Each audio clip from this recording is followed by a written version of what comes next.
Warning! The Stone Age Gamer podcast includes a lot of bad language. Cover your motherfucking ears. Good evening and welcome to the Stone Age Gamer podcast. I'm Kris Randazzo and I'm coming in hot. Joining me tonight is the world's most world-changing gray box, Dan Ryan. What? I don't know what that means at all. I'm excited. It's gonna make sense. It's 10, 20, 30, 40 times since we're doing something for Halloween next week. And boy, have we got some heavy hitters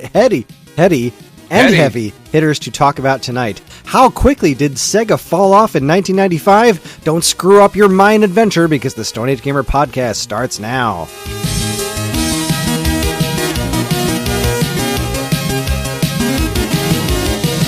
Hi everyone, this is episode 589. It's the week of October 24th, 2025, and welcome. For anyone new here, this is the official podcast of StoneAgeGamer.com. Dan and I talk every week about what's happening in the world of video games from a retro gamer's perspective, as well as whatever the heck else is going on in our lives. Speaking of which, Dan, talk to me for a minute while I eat this pizza. Oh, yeah, sure. Things are good. I went immediately after work today. My friend Elena from college, lovely person, love her to pieces. She has an obsession with very, very tiny dogs, very small dogs. Like, she's like, if it's over 5 pounds, I'm not super into that idea. But if it's under 5 pounds, I'll be there with fucking bells on. And we got a lead from our new breeder friends that are Russian toy poodle breeders. They were like, this one that we have here has a bit of an underbite, so we can't sell it for the outrageous amount of money that we usually sell these Russian toy poodles for, because I think at this point right now there's something like 700 of them in the country currently. I have personally adopted out 3 of them. So, like, I know that doesn't seem like 3 out of 700 isn't a lot, but when you consider the size of the country, we have, like, a percentage of the market, which is, like, a weird thing to say. But this one had an underbite, so they were like, we can't sell it because there's so few of them here. Like, you're trying to sell to other breeders and dog shows and that sort of thing. They have to be, chef's kiss, picture perfect kind of thing. So I get a picture of this 1.07 pound dog said to me, and I was like, well, fuck, Elena has to have that.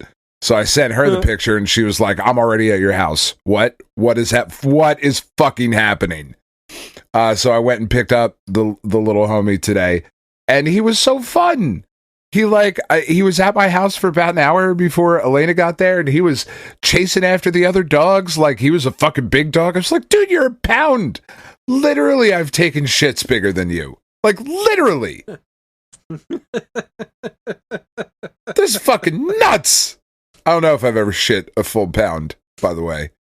I've never measured. But I assume I have. I've definitely eaten a sandwich that big.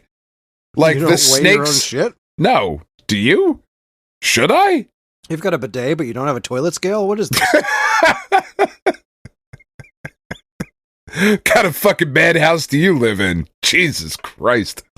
Doing things way out of order here, Dan. Right. No, he was fucking chasing the cats and the other dogs, and he was like, I'm a fucking big dog, what's up? He's like growling and barking at him. It's like, holy shit. You're a pound and you're 11 weeks old. You have, you're just... Boy, what a fucking shit show you are. Here's a question for you. Yeah, 7. On Discord, is there an ice cream sundae next to your name? Oh, fuck, I don't know. Let's go find out. I'm not looking at Discord. Next to my name. Yeah. Yeah. Oh. What the hell's that about? Oh, that just says that I'm chilling right now. Or I could click this one. Now it says I'm gaming. Oh, now it's swords. Yeah. If I put this one, I'm going to put the toilet paper. Because I'm very often shitting. Is that new? I don't think I've ever seen that before, but I'm definitely keeping the toilet paper there. Sorry to interrupt. I just Looked over at my second screen and was like, "What the hell is That's this?" fine. Oh, my second screen. Yeah, that's right. Oh, I'm living large. Some fucking fancy fuck you are. I'm fancy as fuck. You'll see all day. That's right. Fanciest fuck I've ever fucked. So sorry. Whoa. What? I'm so sorry about all the chewing noises. I'm not. Sorry. Don't be. I've eaten on this show plenty of times. Fuck it. True, I'm probably going to edit most of it out, but people. Still, I'm hungry. It's 8:41. We're starting an hour late. Yeah. Hour and a half late. Hour and a half late. And I am not doing well. So I'm tired. Like, it hit me. I'm sitting on the couch and I was like, why do I feel so? I was like, oh, because we haven't like started recording. Fuck. Okay, cool. I'm tired. Because like, it's the end of the week. I'm tired. And then I was like, all right, I got all geared up and all fucking geeked up to record the show. And I came down here and I sat down and I was like, oh yeah, Kris isn't going to be here for a while. Son of a trunk or treat. Son of a bee sting. Yeah. We're almost done. That's fine. I mean, like, that's fine. So anyway, so Elena came over and I got to hang out with my friend Elena for a little bit, and I haven't seen her in quite a while, since the last time she adopted a dog from us. And then I got cancer, so obviously I didn't see anybody. She was like, we should hang out because, like just go to like you guys can come down and like hang out with me and my husband and like whatever. Because, every time I come up here, it's really fucking expensive. I was like, no, I get that. Yeah. He's, oh, good Lord. Yeah. You're coming up here to adopt a dog. So, Yeah. Speaking of things being expensive, there were like way fewer cars at Trunk or Treat this year. And I think it's because it's gotten so expensive to buy candy. Like, you need to have at least 1,000 pieces of candy to even like sign up. Really? Yeah, because tons of people come to this thing, and like, I think there were just a lot of people that couldn't swing it. We couldn't. We usually like split a car, right, with a couple of friends of ours, and even that was just like, no, man, we don't have the where two of the three of the families, like me and the Dentons, and then we're just like, no, we just don't have that. It's just not happening this year.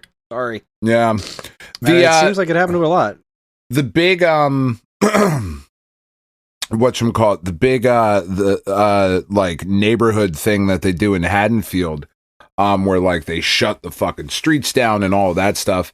The police chief came out and was like, nah, dude, not doing that this year. Sorry. Not happening. I think for a couple of reasons. I think the word has gotten around a bit, and there's way more people that come from out of town, to this event. Like, Haddonfield's a pretty big town. Barrington, the neighbor town, like the Haddon Township, like, oh, that's pretty big. But we're pulling in, like, when I was walking down that street, or when I dropped the kids off with Tiff last year, which was just an absolute disaster. We talked about that last year, I think, though. Everybody's still, I think so. That sounds familiar. Yeah, everybody's very upset about it. Like, I dropped them off, and it was like, holy shit, this is like being at fucking Disney World. This is crazy, the amount of people that are here. So I think people just kind of got tired of all of like the, for lack of a better term, outsiders coming in, Mm-hmm. So, yeah. Yeah, I have to assume, I mean, definitely like kids that didn't go to the school were there. And that will sell tickets to, I guess, anybody. Sure. But like there was definitely some like high schoolers and shit there. That's not nothing. I'm sure the PTO made plenty of money, which is, kind of the point, that right, giving kids a good time. Whoa, God, what settle the down. Fuck was that? So the gambler stuff is on Thursdays now. Right. And I got it last night, but how do I make you shut up? Like, there used to be a little, they've changed everything, and there used to be a little speakery thing that I could be like, yo, shut up. There it is. All right. So anyway, I'm trying to like burn through my winnings. Okay. Which has not been going super great, but, it's better than the nothing that I had before, so. Yeah, I mean. Some free money is better than no free money, I suppose. That is true. That is the way of things. Anyways, I guess we should probably, start talking about shit, huh? I mean, yeah. Why not? There is a lot going on. Okay. Well, a lot. Put it in me. Let's do it. Okay. So 10, 20, 30, 40. Well, we're going to technically do a 10, 20, 30, 40, 50. This is not going to be an ongoing thing. We had a special request from Ferg to mention the 50. Right. So I'm going to mention the 50 when we get there. But for now, 10, 20, 30, 40, this is where we talk about notable game releases from decades past. Games that came out 10, 20, 30, and 40 years ago. It's a very complicated process, but I think y'all can follow along. Anyways, fair warning, the 10 is pretty bland. So let's just kind of roll right through October 2015. Okay. Just not a whole lot of really interesting stuff happening. I was doing the notes today and just looking at this wow, this is really something. So, PlayStation 3, 28 releases. The bunch of DLC and PSN garbage, plus Transformers Devastation, Minecraft Story Mode, Guitar Hero Live, and WWE 2K16. Whereas over on the Xbox 360, also the previous generation, they had 30 releases. Pretty much all exactly the same, except Transformers, Minecraft, Guitar Hero Live, WWE. But I also saw WRC 5, those racing games, WRC. Mm-hmm. Yeah, I feel like people cared about those. Yeah. And the Wii is back on the table with 3 releases this month. Oh, shit. Just Dance 2016. Uh-oh. Just Dance Disney Party 2. Uh-oh. And Monster High New Ghoulan School. Oh, the New Ghoulan School. One of my favorite ghouls. Love when it's a new ghoul. And then rounding out the previous generation, we had one Nintendo DS release, which was the Disney 2-pack, Frozen Olaf's Quest, and Big Hero 6 Battle in the Bay. And PSP is still as absolutely nothing until December. So, previous generation, fine. Guitar Hero Live. Yeah, Guitar Hero Live is cool. That was the big attempt to make Guitar Hero a thing again, and it did not go over well. I seem to recall that game coming out and disappearing pretty quickly. I remember some people thinking Transformers Devastation was kind of cool. Minecraft Story Mode is interesting, and I believe completely unplayable now. Yeah, did I like Devastation? I don't remember if I liked Devastation. I think I did. Is that the cel-shaded one? The Platinum Games? I don't think so. Cel-shaded thing? Based on the cover art, I'm going to say probably not, but I don't really know for sure. Oh, let me take a peek here. Transformers Devastation is a game that came out at some point in the... Oh, yeah, this is it. Yeah, never mind. I take it all back. Okay. This game's fucking dope as shit. This is made by Platinum Games. I love that. Yeah. Okay. It's fucking awesome. So good. This game is okay, so it's not a good game, but it is a super fun game. You just run around and you beat the shit out of things, and you're Transformers, and it makes the noises real good. It more than meets the eye. I was waiting. It more than meets the eye, man. It's got Devastator in it. Devastation, it's got Devastator in it. You could play as Grimlock. Yeah, this game rules, and I will hear no argument against it. Okay, good times. Thank you. Well, onto the current generation stuff, which is ever so slightly more interesting. PS4 had 65 new releases. Again, a bunch of DLC and PSN garbage. But we also had Rock Band 4, Guitar Hero Live, Minecraft Story Mode, WD 2K16. Super Meat Boy finally hit the PlayStation 4, and you also got Uncharted, the Nathan Drake collection. So it's not so bad. Not too bad. Outstanding fucking collection. Meat Boy is, that's meat. It's good on any platform it shows up on. Meanwhile, the Xbox One had 55 releases, and it's just the same. It's the same. Minecraft, Guitar Hero and Transformers. That's pretty much it. Yeah. So you were right. This is go well. The Wii U had 25 releases, a bunch of absolute nonsense, plus Guitar Hero Live, but also Octodad Dadliest Catch, which is a great game, and Yoshi's Woolly World, which I absolutely loved. Yeah. I did not spend like any time at all with Woolly World, but I know the kids really dug it. We did, however, spend a ton of time with Octodad Dadliest Catch, and they still, like, Penn will go over to Cash's place, and they will, I say that like they're part of the show. My child will go to her friend's house, and they will still play that game because, like, it still really holds up. It's not a game that is going to age poorly, which is awesome. Yeah, good stuff.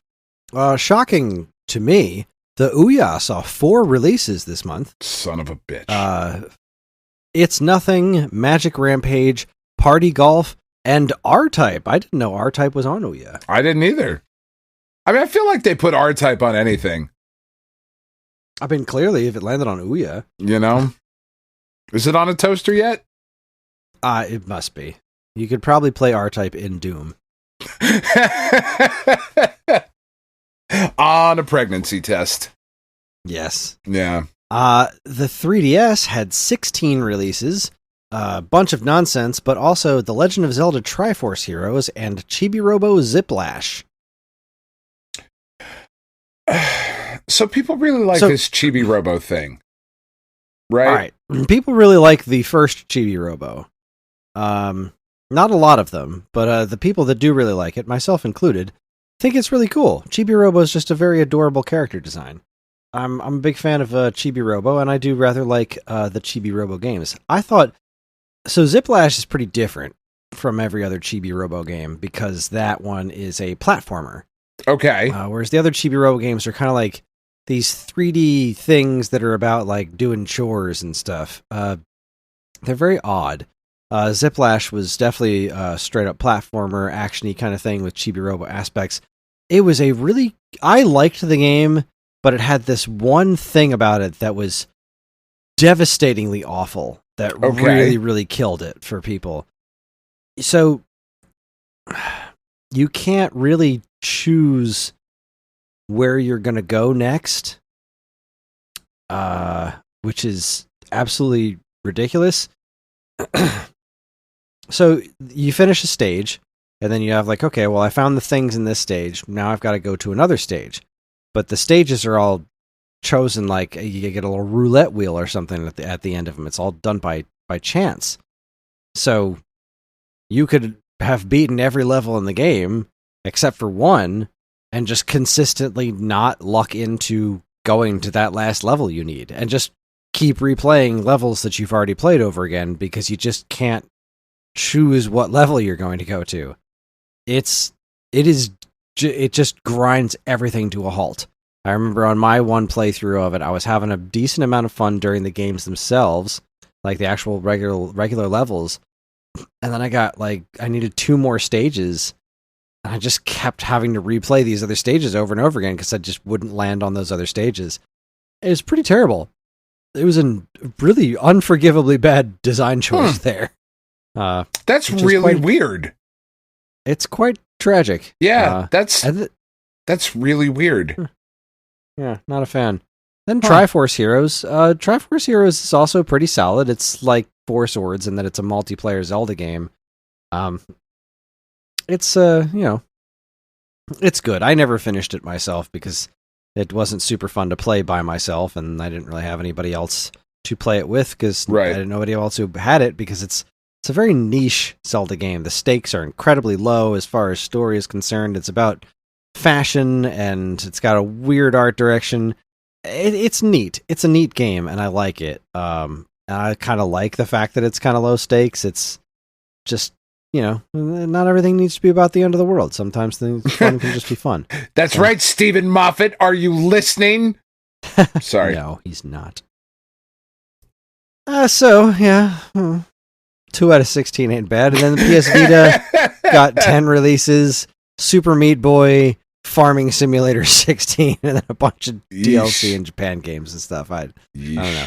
So, it was a fine month. There was some, like Octodad, Woolly World, Chibi Robo, a new Zelda game, Minecraft Story Mode. Decent, but not Transformers. Really exciting.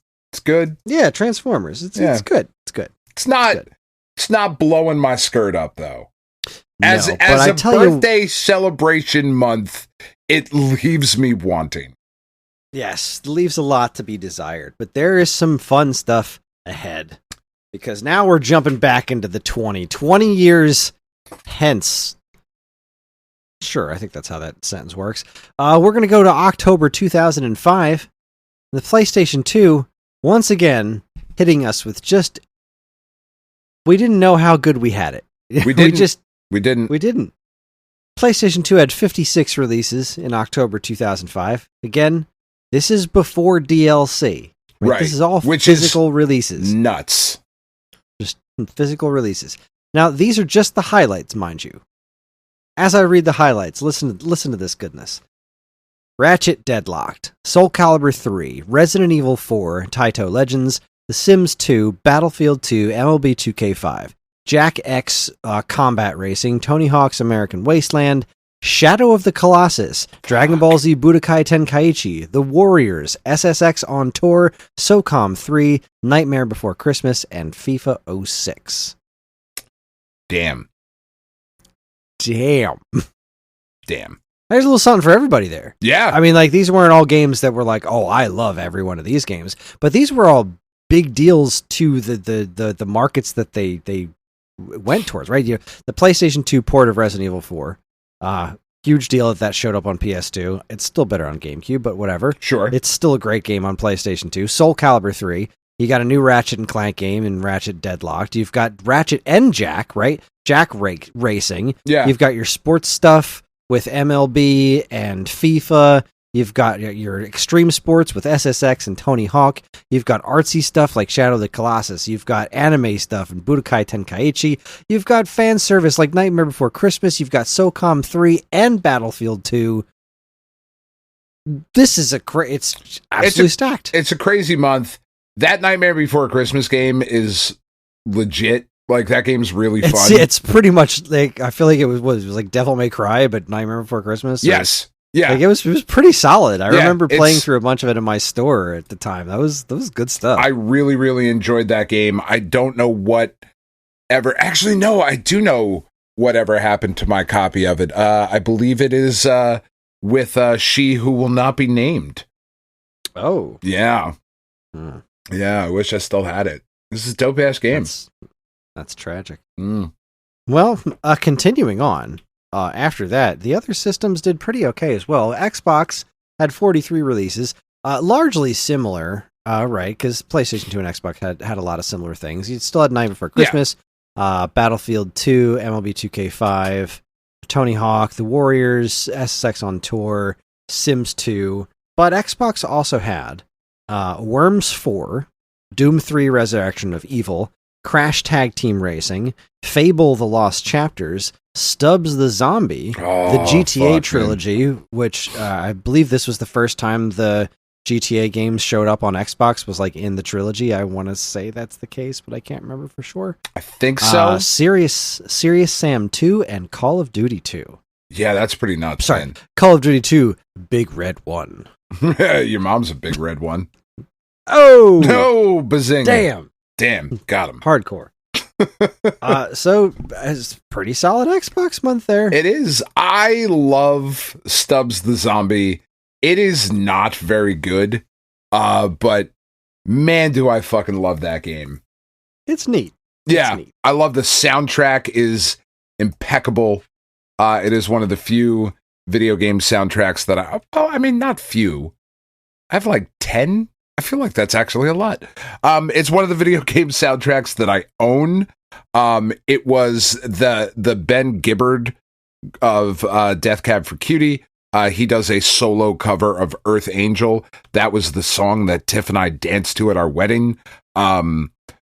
Because it was like video games and Back to the Future and Death Cab for Cutie. Like, oh, this is all rolled up into one. This is perfect. But like, what a wonderful little idea that should have been better than it was. But still, I love it. Right, they A for effort, big A for effort on that game. It is an interesting game to be sure. Over on the GameCube, we had some similar stuff.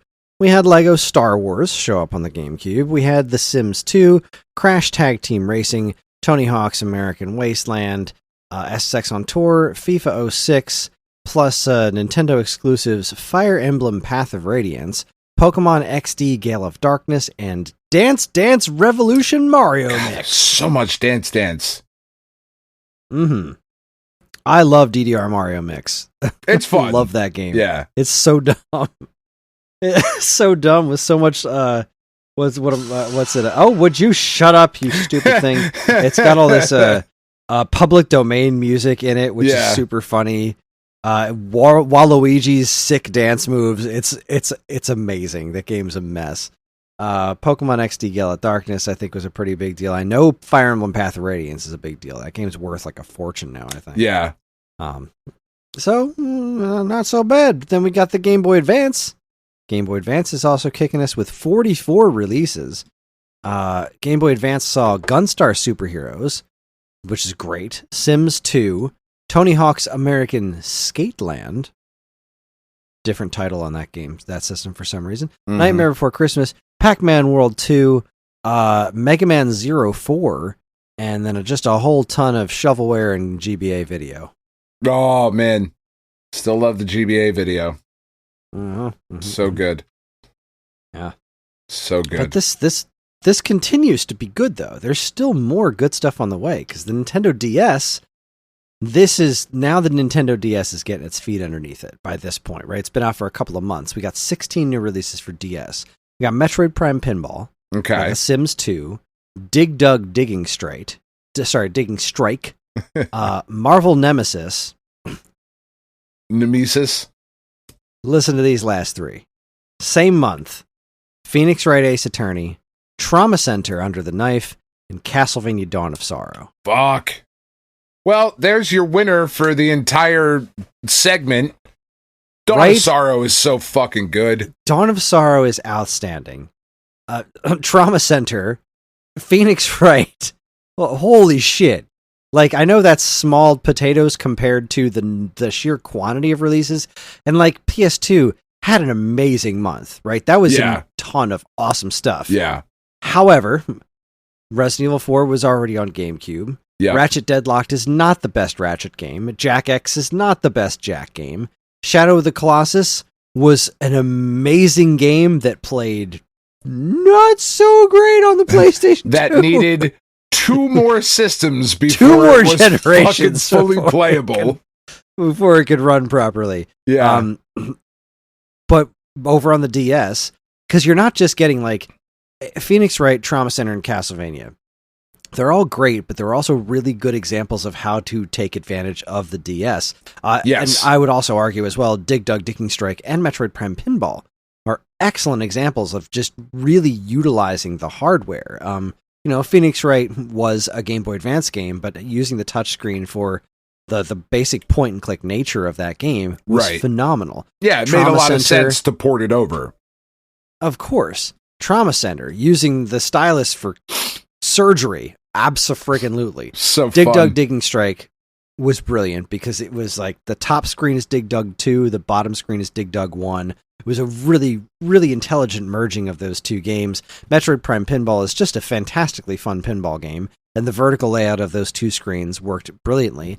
And Dawn of Sorrow, the touchscreen stuff is fine, take it or leave it, but constantly having the map available on the bottom screen is awesome. Yeah. It is fantastic. As simple as it is, that is all the Castlevania games needed on that second screen was just constant access to the map. Yep. Without having to press a button, it's just always there. Absolutely love it. What a killer freaking month.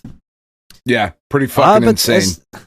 There are two other platforms. The PSP had an acceptable month with Star Wars Battlefront 2, The Hustle, GTA Liberty City Stories, X-Men Legends 2, The Con, SSX on Tour, FIFA 06, Virtua Tennis, and both NBA 06 and NBA Live 06. So that's a pretty good terrible. month. Like those, that's pretty solid. Those FIFA games, like not FIFA. The GTA games, like whatever the two little ones were. Like were Liberty City Stories and Vice City Stories. that showed up on the PSP. And then those were pretty big. Like just pretty the big symptoms deals of the world around, right? Because Grand Theft Auto was like the hugest thing ever. I mean, it still kind of is. Yeah. Then you've got The Hustle and The Con, which are both games that are just designed to at least elicit the Grand Theft Auto mindset. Yes. I'm pretty sure The Hustle is a billiards game, but it's designed to look Grand Theft Auto-y. Right. It's designed to sucker moms at Christmas time. Yup. Into buying your kids a game named after a felony. That's right. And then you've got the N-Gage. That's right, the Nokia N-Gage hitting us with 6 releases. Catan, Atari Masterpieces Volume 1, High Seas, Rifts, Promise of Power, and X-Men Legends 2, Rise of Apocalypse. How the fuck does that play on the N-Gage? I don't want to know. Probably not well. Would be my educated guess. Can't imagine it's super fun. As a proud N-Gage owner, thank you, Jay. I can't imagine it plays very well. Yeah, same. Man. Well, that's the 20. I fucked Dawn of Sorrows, that's a solid man. 20. Yeah, I mean that's a really solid 20, but Dawn of Sorrow is just my God. Big bag of win. Yep. So then we move on to the 30. 30 was interesting. It's 30 because we're in a really weird spot in the 30 because now we're at the end of the 16-bit war and the beginning of the 32-bit. So N64 isn't out yet, but you've got PlayStation happened last month, so now we're full on PlayStation versus Saturn. And we were also still in Sega versus Nintendo in the previous generation.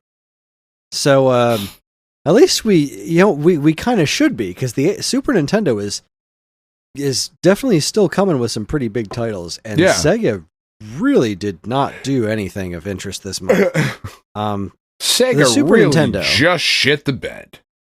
We're in the point where Sega is trying to support the Genesis, the Game Gear, the 32X, and the Saturn, and technically Sega CD all at the same time. So that's a lot. Yeah, they really shot themselves in the butt. But over on oh Jesus Christ, Jesus! Yes, I am very unprofessional. Unprofessional as shit. That's me. God damn it. So the Super Nintendo. Mortal Kombat 3, Spawn, Tecmo Super Bowl 3, and they had 11 releases. Tecmo Super Bowl 3, NBA Live 96, but for my money, the big ones, Secret of Evermore, and Super Mario World 2 Yoshi's Island, one of the best games ever freaking made. Touch fuzzy, get boner. That's how it goes, you nailed it. With the boner. That's megaton shit right there. Yeah, Yoshi's Island good. was such a big deal on a couple of different levels too, because the fun thing about Yoshi's Island was that it just flew directly in the face of every trend in the industry, right? Because in 16-bit or the 16-bit arena, everyone's still chasing after Donkey Kong Country, right? That 3D rendered, that imaging, realistic. Just as you've got the polygon pushing in your 32-bit platforms. Right. And Yoshi's Island is just like, fuck it, sprites. We're going to make them beautiful. And God, did they ever. Beautiful, bright game. Sprites. Yeah. Absolutely nailed it. And pitch perfect platforming. It's just a marvelous game. It's all right. Yeah. But Sega's platforms, the Genesis had 8 releases. The only ones worth noting I found were decent. Got Mortal Kombat 3, NHL 96, Weapon Lord, and the original Vector Man. Vector Man's cool. Vector Man's a cooler idea than it is a it's a cooler idea than it is game. Yeah, it's like I don't the character design's pretty cool, the animation's pretty cool, like it looks really nice. but I've never. I want it to be better. It. Yeah, I want it to be fun to play, and I never found it to be. Yeah. Oh goodness! Sega CD struck out. 0 releases on Sega CD. 3 releases on 32X. We've got Pitfall: The Mayan Adventure, Virtua Fighter, and Colibri. Colibri, the hummingbird game. That's right. I mean, fuck, you're kind of burying the lead. Virtua Fighter's amazing. Yeah, Virtua Fighter. Yeah, the 32X version of Virtua Fighter is pretty solid. I'll give it that. But that's all I'm going to give it. Neo Geo had 3 releases. Shogi no Tatsujin, Master of Syogi. Oh, Voltage Fighter. Yeah, just that old gem, that chestnut. Voltage Fighter Gao Kaiser and Stakes Winner. And yes, these are North American released games. That's right. Neo Geo. These are not Japanese releases. I mean, I'm sure they did release in Japan, but these are the North American games. So that's a thing. Oh, God. The Jaguar had 2 releases. Power Drive Rally and Pitfall: The Mayan Adventure. They were really pushing that Mayan Adventure, and they really didn't do what it needed to. Especially on the Jaguar. This was the point where I became truly disillusioned with the Jaguar and was really okay with not getting one, because I was such a huge Atari fan, and it's like, oh, well, now there's a new Atari platform, and it's 64 bits. That sounds awesome. I got to get me one of those. Yeah, it's going to be so great. Then I went into the electronics boutique in my mall, and they had the Jaguar kiosk was playing Pitfall: The Mayan Adventure, and I'm like, all right, well, that's the Atari game, right? Pitfall is. Yeah, Pitfall is the Atari game, so the Jaguar version of this is probably going to be really good, because I had rented the Super Nintendo version, and it was pretty solid, and I couldn't wait to see I was like, oh, well, let's just try out Pitfall: Mayan Adventure, 64-bit, let's do it. And it looked almost indistinguishable from the Super Nintendo one. Which is not what you want. Not what you want, with double the bits. I had really hoped that... I just had high hopes for Pitfall on Atari, and I was pretty dramatically let down. So, yeah, no. Yeah, they really fucking dropped the ball on that. They did indeed. Speaking of dropping the ball, Jaguar CD had 2 games: Hover Strike, Unconquered Lands, and Highlander: The Last of the MacLeods. Ooh, that is... I have not played either of those, and I know I don't need to. Yeah, I don't think we're missing a whole lot. It really is a wonder why the Jaguar didn't stick around longer than it did. There can be only none. Yeah, the 3DO still up and kicking with 9 releases this month. Blade Force, D, The Last Bounty Hunter, Wolfenstein 3D, Electronic Arts Victor, Dragon Lore, The Legend Begins, and Alone in the Dark 2. So, those games not on the 3DO sounds like a pretty solid month. Yeah, I think people like D. People do like the D, Chris. I really do. People do like the D. From what I understand. Not women, though. They seem to begrudgingly accept the D. I mean, that's my experience. And begrudging at best. Begrudging at the best of times. Yeah. But I met a bunch of dudes who are like, I need more of that. So, maybe we're doing it wrong. That's all I'm saying. There's still time. Anyway, There's still time. Still time. Yeah, okay. So, yeah, you got to respect the 3DO for still being here. Still out there trying. 3DO and Jaguar are still out there trying, even though they're technically part of this generation. But the real battle is PlayStation versus Saturn. And PlayStation came out with 7 titles this month. Mortal Kombat 3, WWF WrestleMania the arcade game, Cyber Sled, the original XCOM UFO Defense, Nova Storm, Tekken, and Zoop. I mean, fuck, dude. Like, the first home port of Tekken is so good. Yeah. It's so good. Tekken is really good. I know a lot of people love the original XCOM.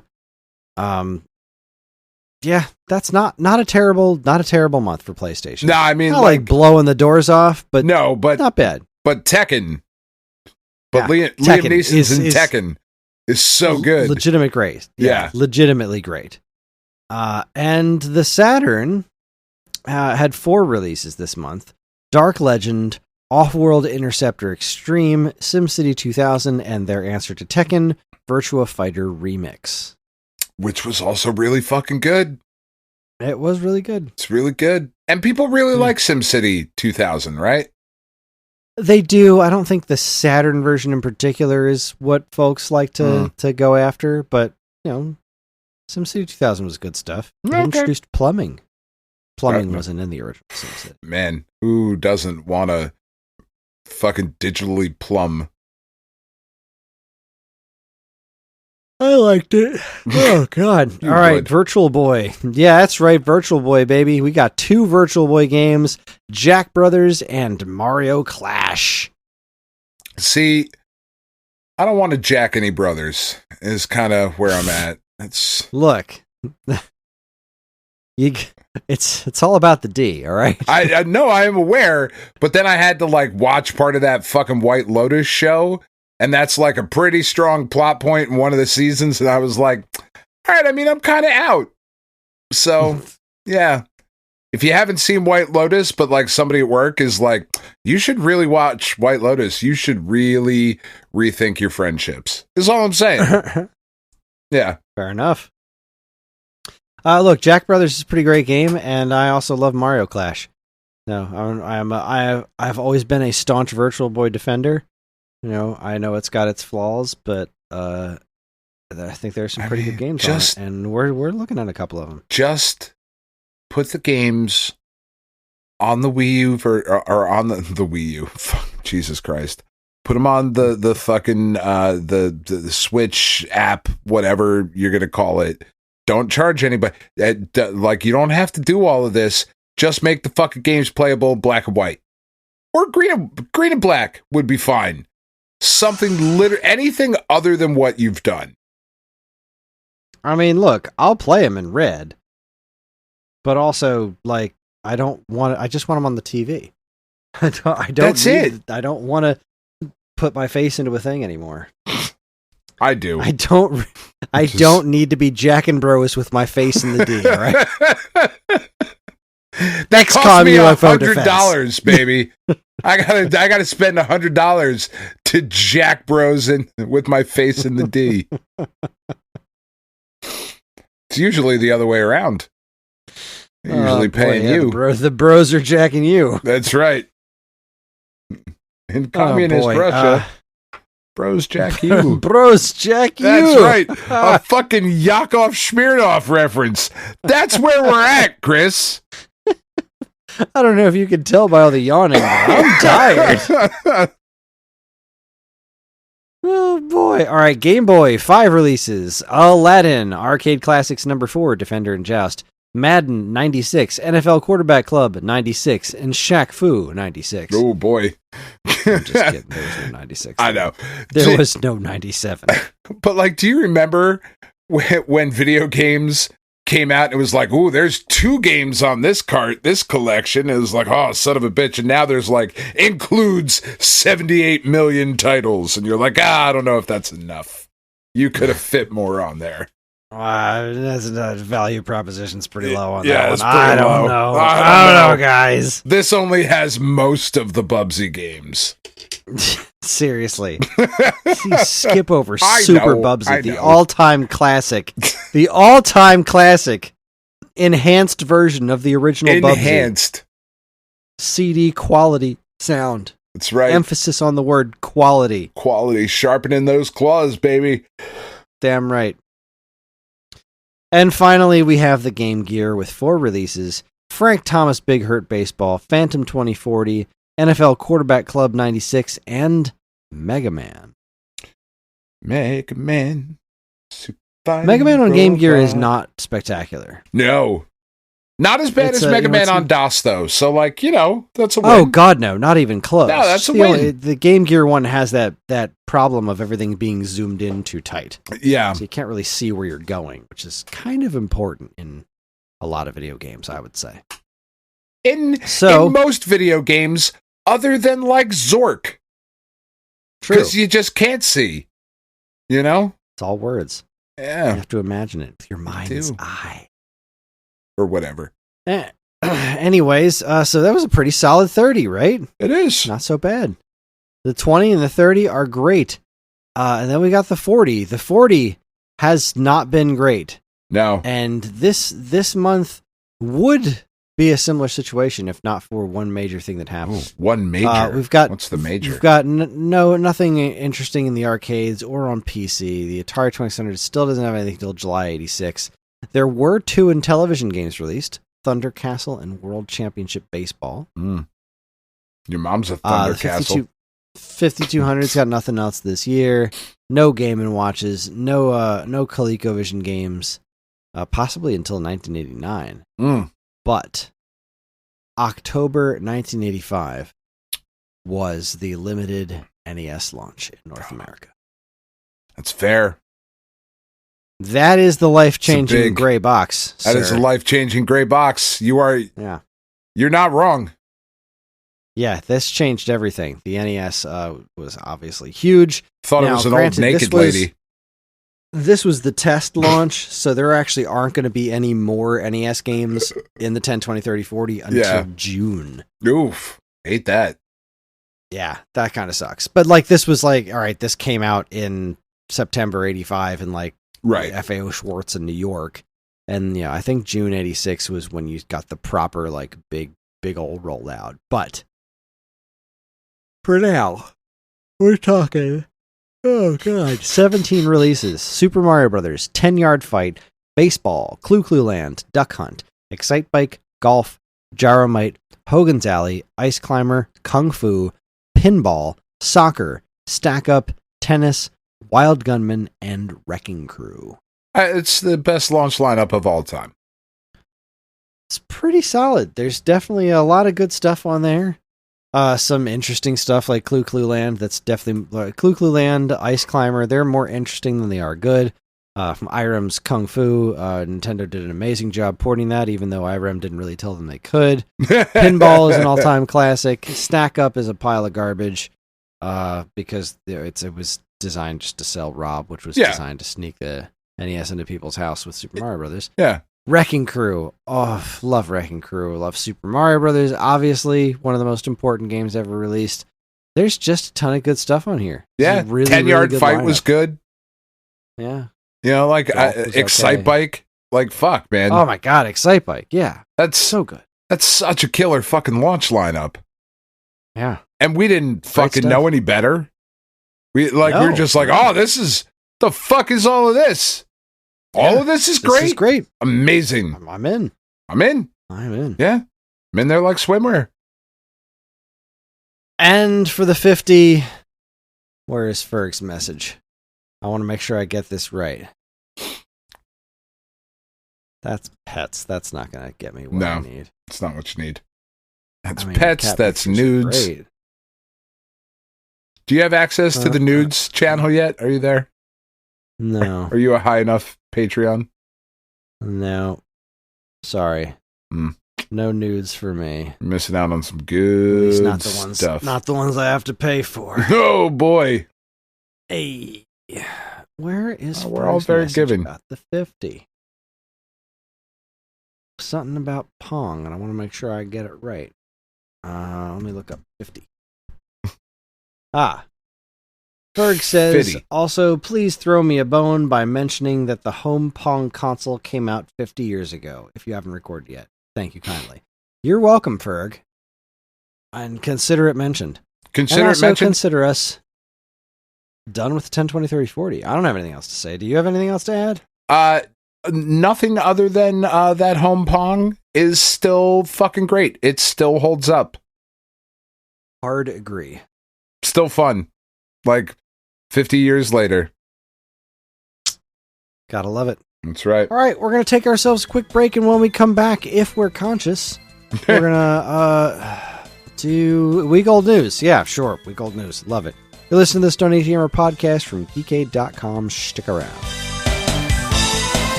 And now here's a quick look at what's new in the gratuitous Rainbow Spectrum at stoneagegamer.com.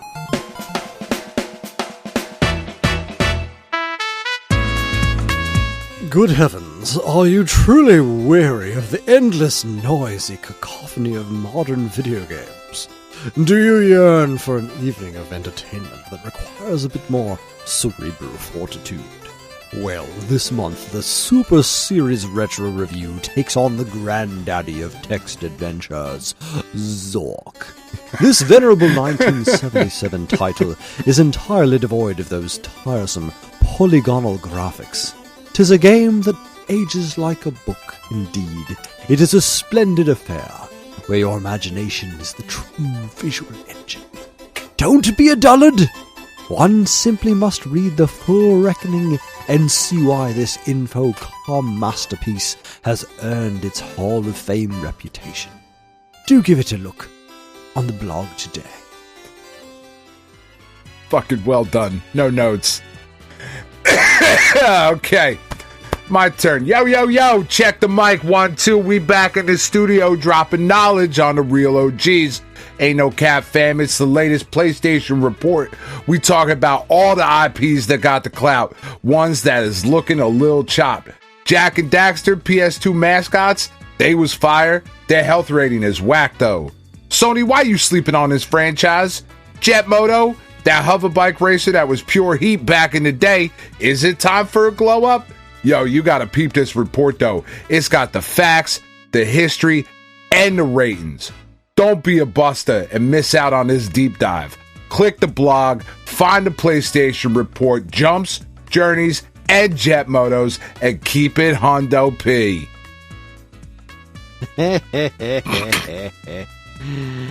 Oh my god, you guys. You are totally gonna scream. Stone Age Gamer just dropped the latest Friday Night Frights, and it is so seriously creepy. I can't even. Dan's reviewing Fatal Frame. It's this ancient PS2 game where you go into this haunted mansion, and the only thing you have is this totally vintage camera, and the camera Abascura, I think, to fight all these gnarly ghosts. Anyway, Dan's talking about how the atmosphere is so totally intense, and the ghosts are just way more terrifying than all those zombies in other games. Hello? They're using all Japanese rituals and cursed robes as if, guy. The atmosphere is totally unsettling, and the combat, you have to you let the ghost get super close and get a good shot. And no way. Stop being a total poser and get your butt over to the Stone Age Gamer blog. Guy. For all this... for all this more fucking dope-ass shit and more, just go to the Stone Age Gamer blog and buy something, will you?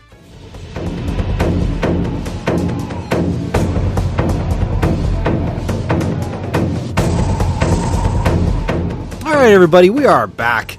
We're still tired, but we're still going because the show must go on, which means it is time for my favorite segment, your favorite segment, everyone's favorite segment. Strap yourselves in for Week Old News. Welcome to Week Old News, where we discuss all the news that was new a week ago. We now take you live to Dan Ryan. Well, good evening, Kris.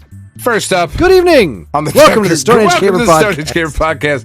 I am your host, Dan Fantana, and as if. Oh god, I love this story. I love when shit like this happens. This is a weird. All right, so look, this is a weird episode so far already because we're both real tired. This is a weird roller coaster of news this week. It's just a weird week in news. So we start off on the relatively positive note. Our friends over at Push Square report that fans are bringing back a PS3 favorite racer from the dead. That's right. ladies and gentlemen, you can now go play Mod Nation Racers, which was a pretty dope little racing game. That was it came out during the I just skipped past it. Sony's Play, Create, Share push at the time. It was originally developed by United Front Games, the same studio that did Sleeping Dogs. It was a really cool game. You could like add a bunch of stuff to your racers, give them a lot of personality. It was really cool. But the servers went offline in 2018, which basically made the game unplayable. Right, there was some stuff still, but there was really no point. But the servers are back up, and you can go visit the link, which will, I assume, be in the show notes, to get the DNS address that you need and all that good stuff, and all the instructions on how to play Mod Nation Racers online in the year of our Lord 2025. That is the magic of the internet. Well done, Sometimes nerds. The internet wasn't a mistake. I mean, most of the time it was, but, you know, that's pretty cool. Meanwhile, Time Extension reports one of the strangest PS1 games just got an English fan translation. Screamin' Mad George's Paranoia Scope is Love that now name. available in English. Yeah, so this dude worked on Big Trouble in Little China, Predator, Nightmare on Elm Street 4, and also Paranoia Scope for PlayStation. And now it is available in English for all those who know how to do such things, which we're not going to talk about here in extreme detail, because that would be untoward. But I'm really happy that this is a thing that exists. Yeah, it's very cool. I love the name of that. I love that people are doing that. Just like I love people that are doing the things here in our next story, because Push Square reports that you can now complete your physical copy of Ghost of Yotei with a fan-made manual. So there's a dude on social media by the name of Too Old for Gaming. His actual name is Sandeep Rai, who has been making manuals for some of the bigger PS5 first-party releases, with his latest one being Ghost of Yotei. And they've got pictures here of both on Push Square and on his social media. It is a beautiful manual. He has done an absolutely incredible job on this manual. And you can go to his website, and for £5, or about $6.70, you can get a 36-page manual that is printed on high-quality silk paper that you can then stick into your copy of Ghost of Yotei. Oh, that's not what I thought you were going to say. No, it's, I'm trying to keep Based it classy. on last week's podcast. Right in your cockhole. It's just, I love that people are doing this. It's really, really cool. And it really is a well done piece for your collection. He's doing really good work. Yeah, there's a guy, I don't think it's the same guy, but there's a guy that was doing Nintendo Switch instruction manuals that looked really nice, and I really wanted to get them, but, money and all that. Yeah. But they're really nice looking, and it just makes me sad to know that instruction manuals aren't still a thing, because right, they're just even gone. though they weren't super useful, it's like, they're still just a piece of the package. Anyways, Push Square reports PS6 manufacturing scheduled to get underway in early 2027. Still off. feels too early. Feels too fucking early. We are nowhere near the end of the PlayStation 5's capabilities. I don't feel like we are. Nowhere near. Just stop it. I don't feel like we are, but production in the beginning of 2027 means probably like a late 2027 release.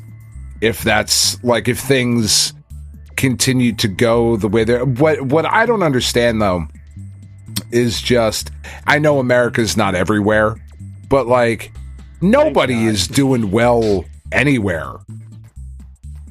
For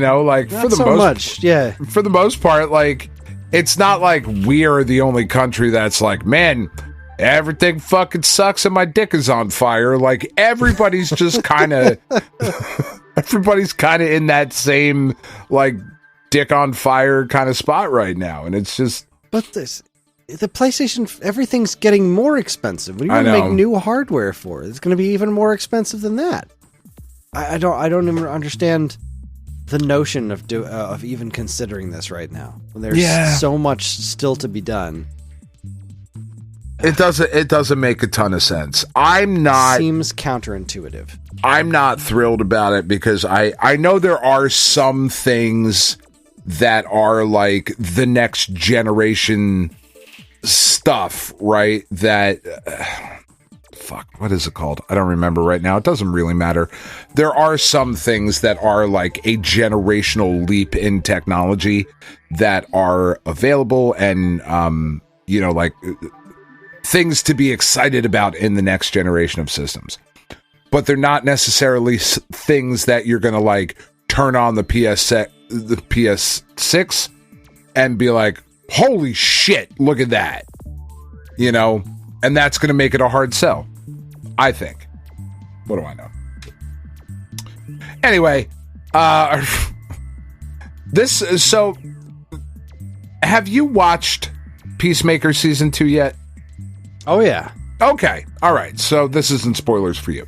Spoilers for anybody else who hasn't watched Peacemaker Season 2. Our friends over at Polygon report that James Gunn is baffled about Fortnite's controversy over Peacemaker's swastika emote. So, I think we mentioned this when the controversy happened in the first place on Week Old News. Right. Several weeks ago. Right.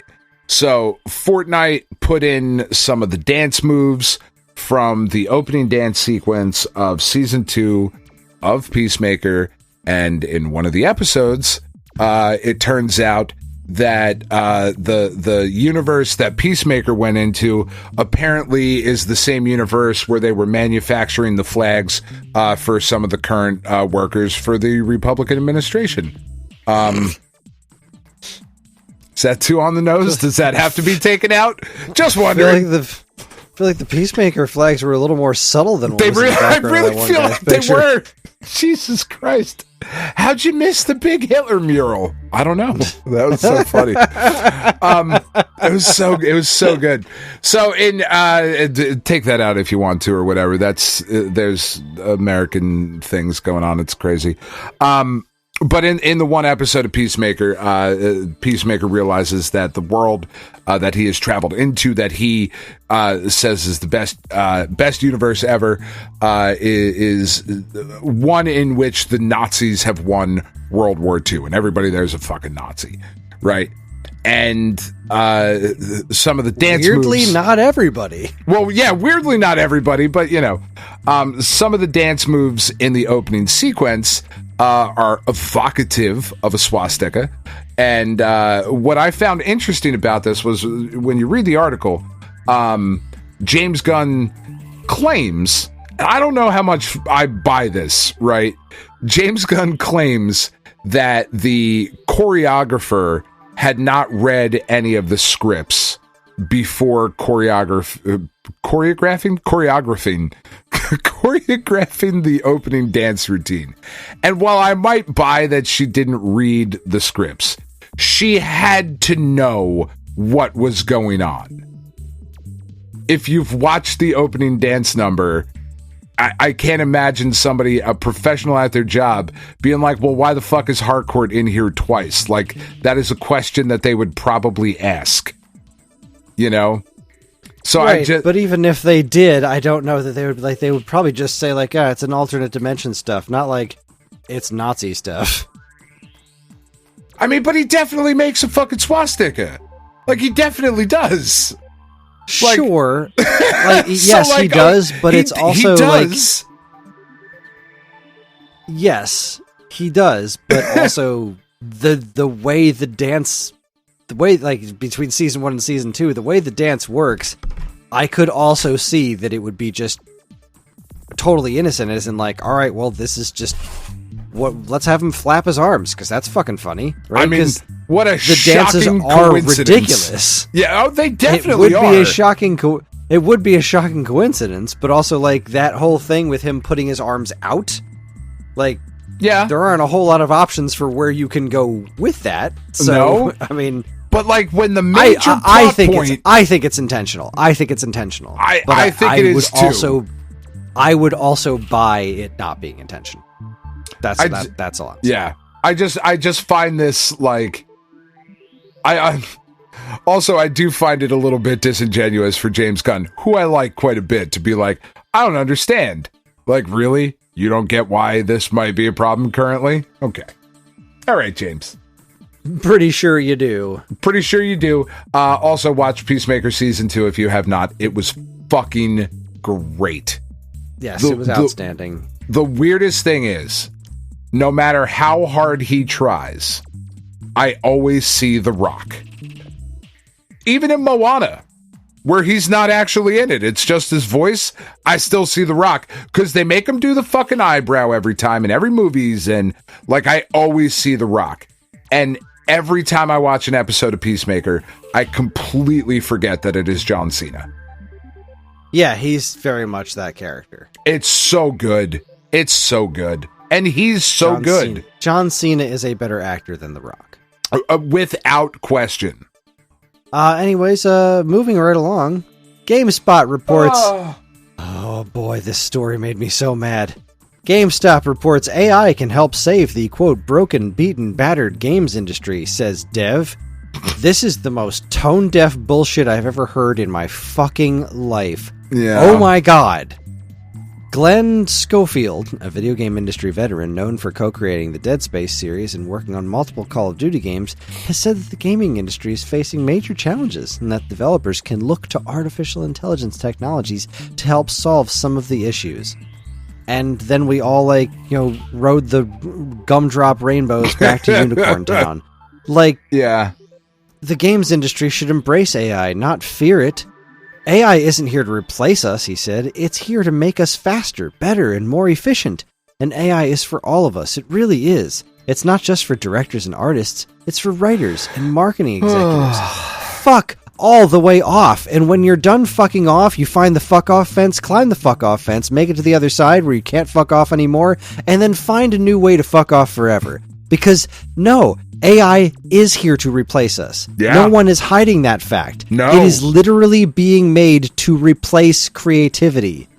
This whole, might cause disruption, blah, blah, blah. Remember, ideas are the lifeblood of the industry, he said to developers in the room, and those ideas, they come from you. For now. Do you think that any corporate executive, the microsecond that they think they can pull off creating something entirely from AI instead of paying the people to make things and get away with it, that they won't? Because they absolutely the fuck will. This is the most brain-dead drivel I have heard in ages. This is so fucking stupid. It makes stupid sound sane. This is so absurd. What are you talking about? What world are you living in where you think AI tech bros don't want to replace every creative person that they ever wished they could be? Yeah. Because that's the fucking point. Yep. The point of it is to steal as much as they can, as quick as they can, with no accountability, and then be like, look what I made. I put these prompts in, and it's just like wielding the paintbrush. It's just as much work. The fuck it is. No, they want to get rid of as many creative people as possible because they don't want to have to pay them. As few people as they can pay as possible. AI, all of it. If they can start selling AI slop, they will at the moment they can.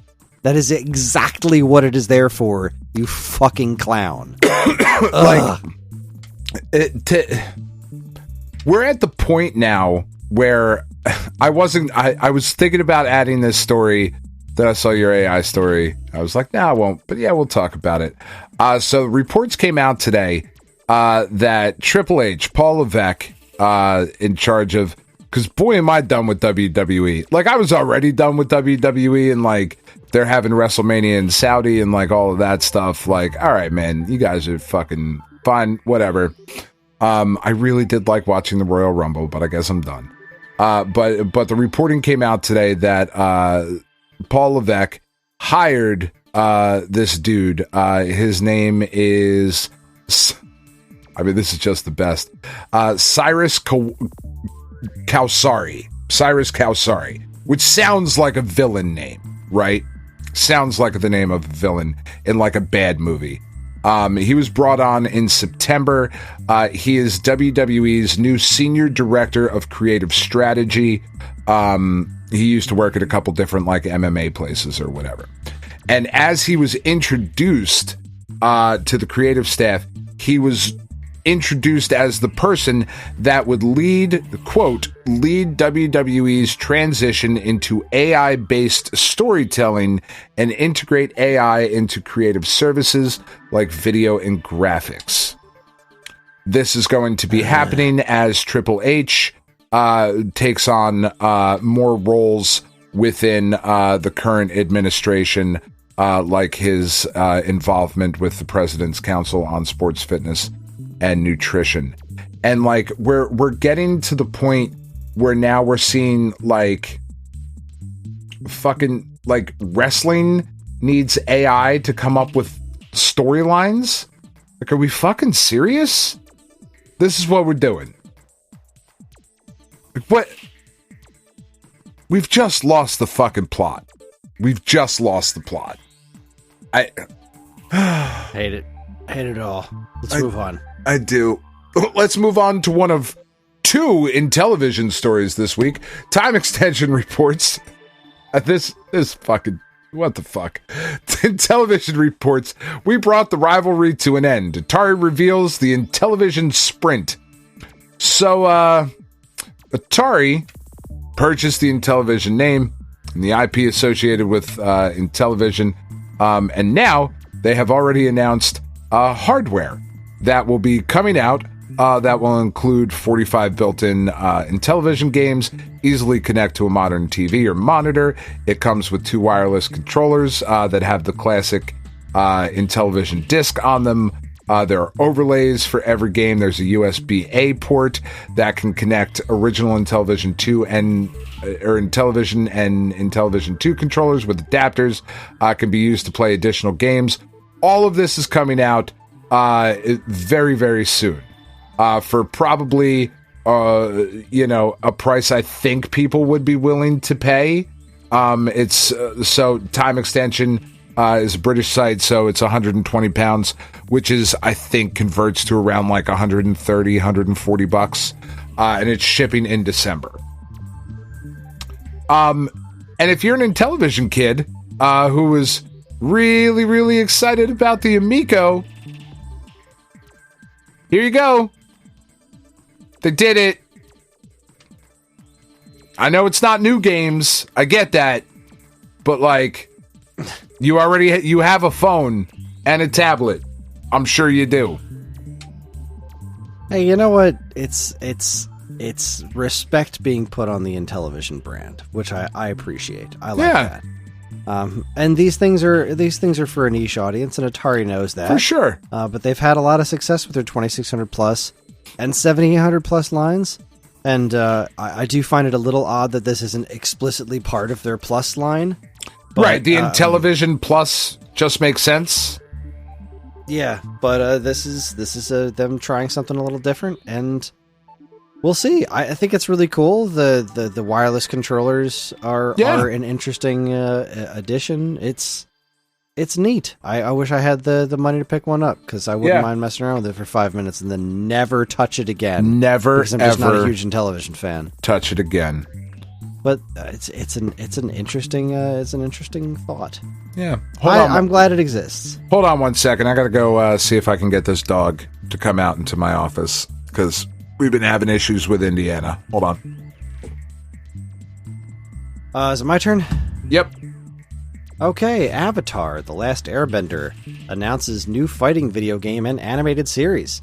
This comes to us from Nerdist. This new Avatar fighting game looks really freaking cool. That's the whole story. Yeah, I just don't care about Avatar even a little bit. I hated that movie.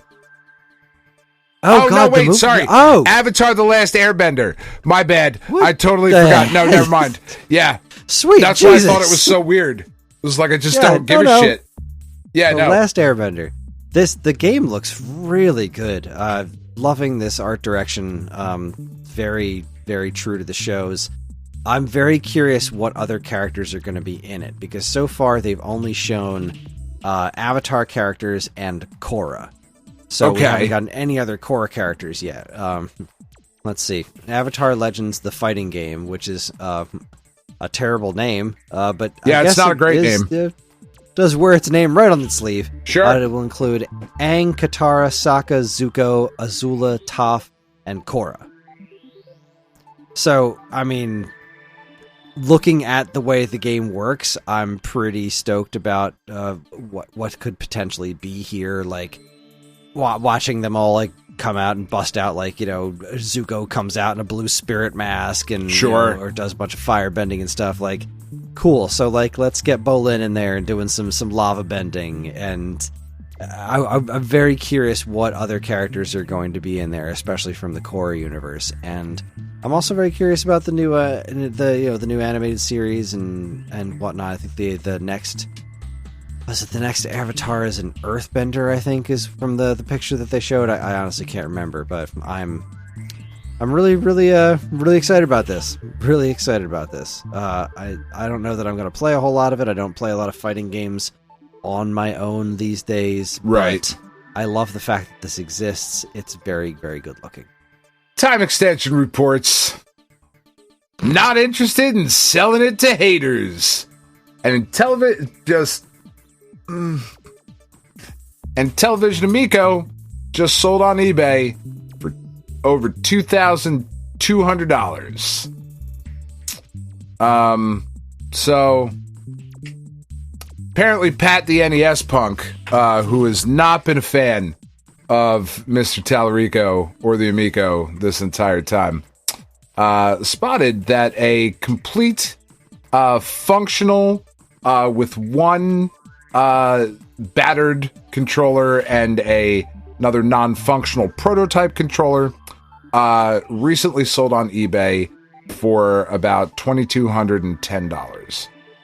The seller is believed to be the former CEO of Koch Media, which was bought by Embracer Group, which was then known as THQ Nordic.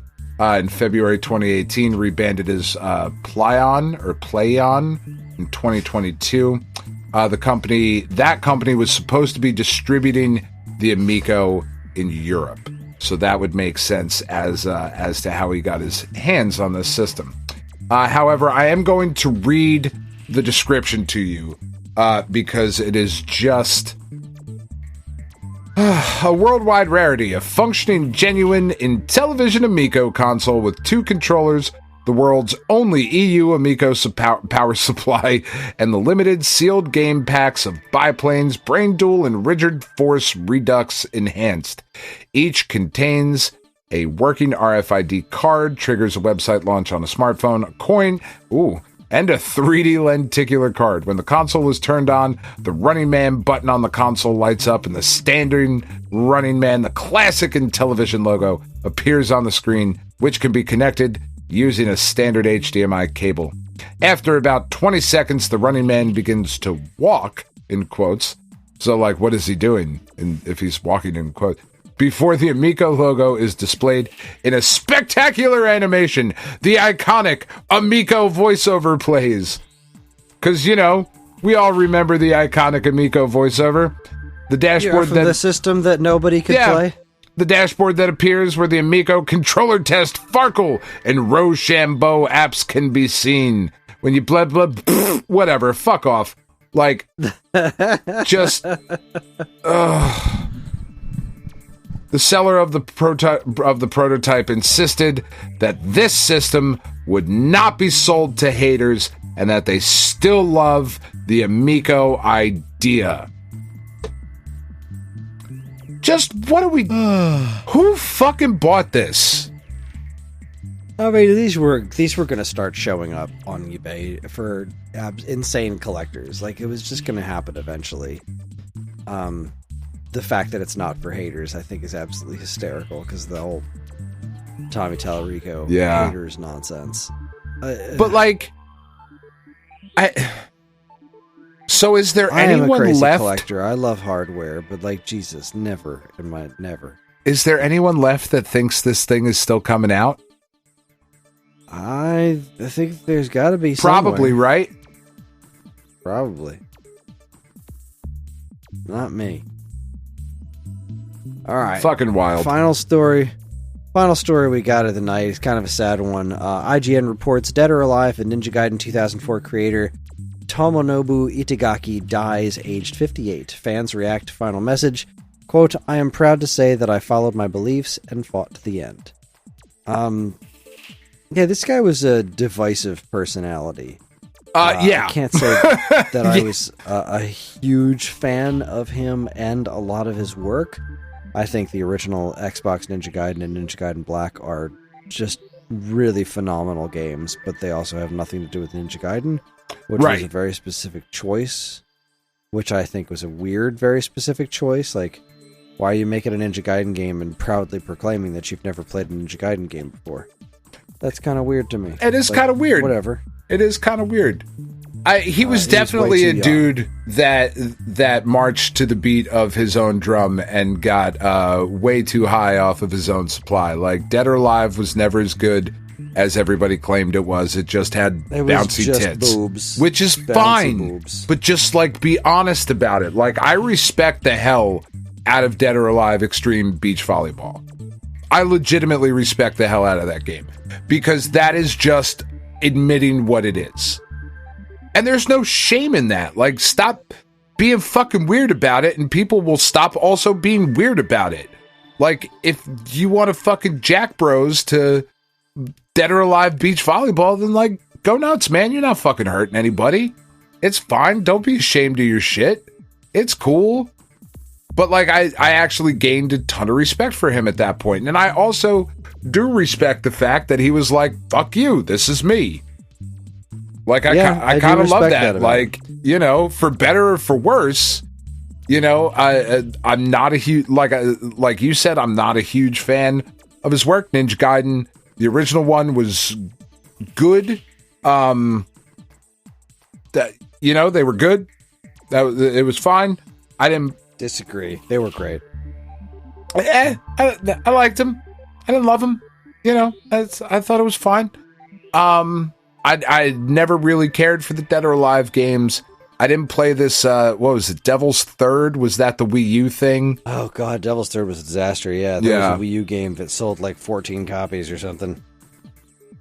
Absolute unmitigated disaster. Yeah. And he was always like, he was a much bigger Xbox guy. Like, he had said something like at some point of like, the Sony system is a piece of shit. I'd rather design everything for Xbox, like, which is fine, but didn't engender any goodwill in Japan. You know, as Microsoft has famously struggled to gain a foothold there ever. Yeah, just a weird dude. But 58 is too fucking young. And it sounds like he had been sick and fighting something, so, you know, I don't want to necessarily speculate on what that thing might have been. But I kind of love the fact that his final message is one that he wrote. You know, it's something that he was able to prepare and go out on his own terms in as much as any of us can, and that's not nothing. I agree. Like, it's too young. I'm obviously curious what happened to him. Of course. Whole ass message is very cryptic, but yeah. Rest in peace there, Itagaki, in your sunglasses and cowboy hat. And leather jacket. Maniac. We're going to take ourselves a second break. And when we come back, we're going to check in with the checkpoint. You're listening to the Stone Age Gamer podcast from geekade.com. Stick around.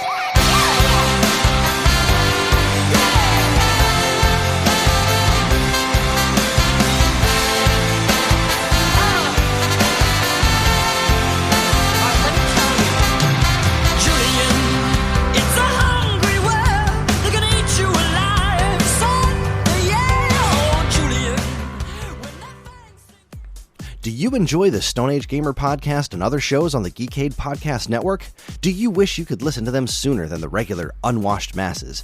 Do you wish you could contribute in some way? Well, then you should check out the Geekade Patreon. Yes, the Geekade Patreon is a wonderful and very much appreciated way for you to help us pay the bills and keep our shows running week after week. As a Geekade patron, you'll get a monthly podcast topic schedule and early access to nearly every show on the Geekade Podcast Network, as well as access to a patron-exclusive monthly show called DC's Amazing Movie Time from the creators of the Weekend Rental podcast.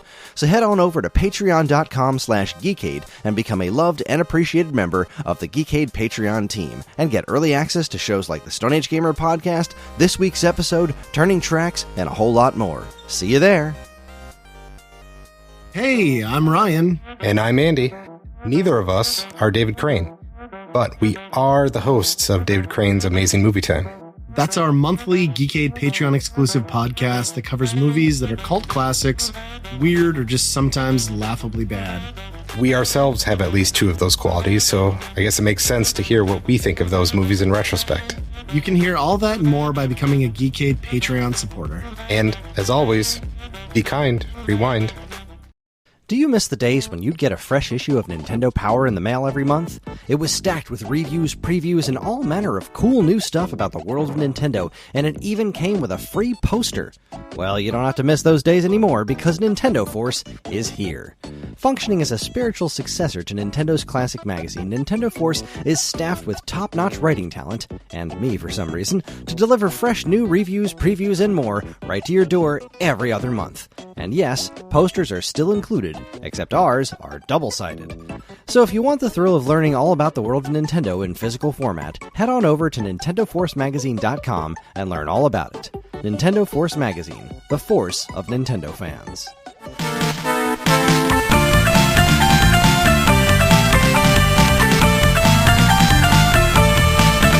All right, everybody, we are back. We've got one segment left, and I'm pretty sure we're going to make it. I feel confident. I don't know. Dry and secure. Whoa, Jesus, that went places. So it is time for the checkpoint. Checkpoint!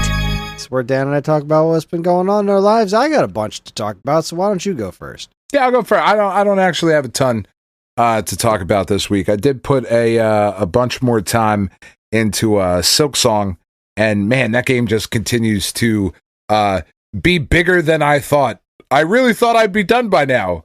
I'm like, almost 30 hours in, and I really thought I'd be done, but I'm like making my way through the fucking clockwork section right now, which is crazy. I keep finding all these new areas that are not progressing me towards like the main goal of the game, but I'm like, fuck, this looks so interesting. I'm just going to fuck around in here for a bit.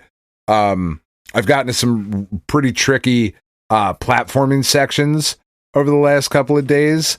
And it's interesting. So I'm playing it on my PC, and I've had my PC hooked up down here in the office, and I've been playing it with the SN Pro 2, I think is what the 8-bit do control. 8-bit do Pro 2, whatever the fuck. I've been playing with that wired into the computer, and I moved that computer up into the living room, and now I'm playing with a wireless controller over a Bluetooth connection, and there's a bit of lag that, thankfully Silk Song is not a precise platforming or intense combat game where every fucking movement counts. So I'm like having to kind of learn how to adjust for that lag, as well as playing it up on a bigger screen, which is certainly different. So that's kind of stunted some of my progress this week. But the reason that I moved, because you're not playing it, right? You haven't gone back to it? I have not. What's the plan? Are you going back to it anytime soon? I don't remember what you'd said. I don't know. Okay. I think I want to try to do Shinobi first. Okay. Because the game is just so we intimidating forgot about at that. this point. They revealed they revealed the third. Oh yeah, I didn't forget about it. I didn't care. Yeah, we already guessed it. It's like it's probably going to be a Yakuza guy. And it was. Oh, look, it's a Yakuza guy. Yeah, cool. I feel it's safe but kind of boring as a choice. Yeah. Anyway, so for something weirder. Yeah, but yeah. I've like exactly what you're saying is exactly why I keep thinking like. I mean, I'd like to go back to it, but also like. It just seems like there's so much game there, and I'm not in a mental place to have that much game ahead of me. Yeah. That's that much challenging. So I've been kind of putting it off. Yeah. And I think I want to tackle Shinobi first.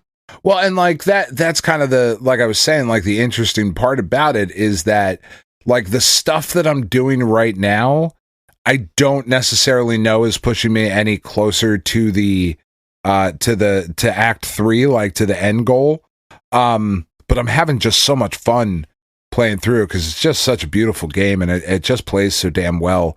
But what I'm going to try to do is, and I know I can do it because there is a native version of it, is I got last weekend, I ordered the new, I think it was new last year technically, but the latest Mac Mini. So that's what I'm recording on tonight. And most of my time this week has been trying to learn the quirks and whatnot of the Mac Mini and the Mac OS operating system. Because I have a MacBook Air that we use at work. However, it's an older model and it's a managed account, so I can't update it to the latest OS and all of those things. And the company decided not to update everybody to the latest OS for whatever reason. So a lot of the things that I can do on the Mac OS on the Mac Mini, I cannot do on the MacBook Air. So like I was familiar with some stuff, but then a really unfamiliar with a lot of it. So most of this week has just been kind of fucking around with the Mac Mini and trying to get comfortable with this new operating system and just figure out all the quirks and the differences with this. And I fucking love it. As an aside, this thing is nuts. It's so quiet. It is so powerful. I have to buy a new monitor because everything looks like shit on this monitor that I currently have because the system is outputting, it's just pushing the monitor, which I know sounds fucking weird, but I have been assured by all of the research that I've done that is what is actually happening, is that this system, the Mac Minis with the M4 chip and whatever, need to be on something, higher than a 720p Vizio TV that I'm currently using as a computer monitor. So, so I'm looking at whatever the next monitor I'm going to get is and all that. And it's just weird. My buddy at work gave me a Magic Mouse, which I don't know if I love or hate. Oh, I'm a big fan. I'm not sure. I'm a big fan. Love my Magic Mouse. I think that's. I think I like it. I think it's weirdly heavy. It's just so. I don't know if I love the slim profile of it. That I think is the thing that I'm having the hardest time adjusting to. But I do like the scrolling without the wheel and all of that stuff. It's been a really weird week of trying to learn a new operating system while also staying productive and doing the things that I need to do on a computer, like writing my article for this week and just all of that stuff. But it's really fucking awesome, and I really like it, and I think I want to try to put Silk Song on here and kind of go from there and see what's up with that. Okay. Well, congratulations on your new computer. Yeah. It's just an excuse to buy more shit. Now I got to get a dock so I can expand the hard drive, because that's the biggest knock on it, right? Is that the base model Mac Minis come with 256 gigabytes of storage, which is like, what are we even doing? Like, come on. Yeah, that feels like a dick move. I want to say a 2 terabyte external, I think. Yeah, well, I'm looking at so they sell docks for this that have spots for solid state drives. So that's eventually what I think I will get. I'll get the dock and put like a 2 terabyte solid state drive in it or something like that. I'd like to get a new keyboard because the minis don't come with a keyboard, they don't come with a mouse. And I have we had a bunch of old Mac keyboards at work. So I took one of those and it color matches. But I don't know. I think I want something a little different. I definitely don't want a Magic keyboard. That thing's way too fucking small. My hands are just too big for that. It doesn't have a 10 key. I need a 10 key for work. So I'm looking at that and like other upgrades and monitors. And all of this is like in the spirit of like, because I didn't need to get the mini now. But the idea was, if we get this now, we can kind of see what else we need as we build the office around like what the functionality of this thing is going to be. So, yeah, I got to fuck with it a bit, figure out exactly what I need so that as the walls go up and that sort of thing, like we're just kind of designing around what the desk will look like and the functionality that I'll have. So I'm pretty excited about it, though. I really like it. That's awesome. I'm very happy for you. Yeah, thank you. Let's see. I actually had yesterday and today off. I had some user lose time for work and kind of running out of time to be able to use it. So I used a little bit of it yesterday and today. And yesterday was just an absolutely marvelous day. Yesterday was... I still woke up early because I just do that. Woke up. That's just what happens now. It's just the way that I work. I woke up early and went to the gym. I had a good chat with my friend Lisa. She's my gym buddy. We were just kind of talk about the nonsense of life, and I made this decision that yesterday. So, like, I had these days off, and the goal was to do some sort of unwinding, right? Because I've been going through a lot, and I'm right on the edge. Like, I'm so close to burning out. You've been winding. I've been winding. I'm real close to burning out. I needed to do something. So then, but I didn't make any plans. It's like, well, I'm just going to sit around the house, I guess. But then I made a plan. I said, no, I know exactly what I'm going to do. I'm going to run the bridge to Ocean City. Because I've always wanted to do that, and I'm able to do that now. I'm able to run, so which is exciting. It is exciting. Ever since they built that bridge, I've always wanted to walk it, and then when I started running, when I was working at the tech center, I was like, I should run that bridge someday, and then I never did. So I finished up. I did my walking at the gym. I didn't do anything other than walking because I knew I was going to go for this run. So I just walked the treadmill to kind of limber myself up a little bit. Came home, took Ellie to her choir practice early before school. Then I came home and walked Hopper.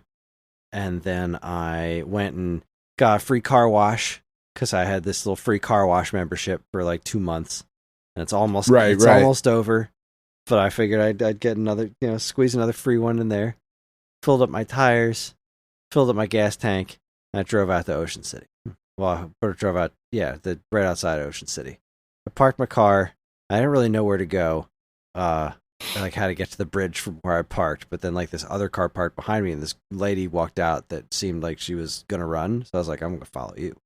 So I watched where which isn't creepy at all. No, not at all. So I watched where she went, and I was like, okay, I see. So you have to walk under the bridge, which was really cool. I've never really walked anywhere near that bridge before. I was going over with the car, and I've just put my headphones on. It was beautiful. It was unbelievably beautiful outside. The sky was, I think, the sun was hitting the water perfectly. The weather was real nice. It was cold and windy, which is exactly what I wanted for while I was running to keep me cool. I was comfortable, and I ran. It was like little over 2 miles each way. There are these really big inclines, which were a real challenge. I walked one of them twice. Like, I walked at 2 different points where I just couldn't do it anymore because those inclines are really brutal. But I did it. I did the whole damn thing. I ran there and back. I was so proud of myself. I just checked something off my list that I always wanted to do. And that was magnificent. I took a couple of pictures, jumped in the SAG Discord. We have a fitness channel in there, and we had a lot of some fun talking about that. I was just so goddamn proud of myself for doing it, and it was so you should be, man. Beautiful. It was so beautiful. The air, everything was just. I love being near the ocean, and it just meant everything. It was so wonderful. So I was feeling pretty freaking good after that. So when I was done, it was like 10:30, 10:45-ish, and I knew that what I planned on getting for lunch was my favorite place, Cheeto Burrito. Right, it's my day off. Right, I'm gonna hit Cheeto Burrito. And the plan was I was going to go running, and then I was going to go home, shower, and then I was going to go out and get Cheeto. But because it was late enough, I was like, you know what? I'm not moving anytime soon, right? I'm exhausted. My limbs are not friends of mine, so I'm just going to sit here by the water for a little bit, and then I'm going to hit Cheeto on the way home. So this is how we're doing this, because it is on the way home. It's early enough. They open at 11, so I'll get there around like 11:15, and then I can be like eating lunch by 11:30. This sounds like a really good idea, like a really good idea. But then it occurs to me, I'm into this. I have a friend who very much enjoys fish tacos, and for some reason has never been to Cheeto Burrito before. And I think of that State sketch, the guy who's delivering the tacos in the mail. Like, but what we really like is the mail. You're concerned about the importance of like bills and stuff. Oh, I understand. I understand. So it occurs to me that I got nothing to fucking do. I'm gonna buy her a taco. I'm gonna buy a fish taco. I'm gonna drive to her house. She's like, yo, Taco Fairy's here. Boom. Made her fucking day. She's happy as a clam. That's awesome. Gave her a taco. Went home. I was like, look, I can't stay. I got to say hi to her dog. She's got this outstanding dog named Brookie. Love this dog. She's out of her fucking mind. She's like, she's a little bit smaller than Hopper.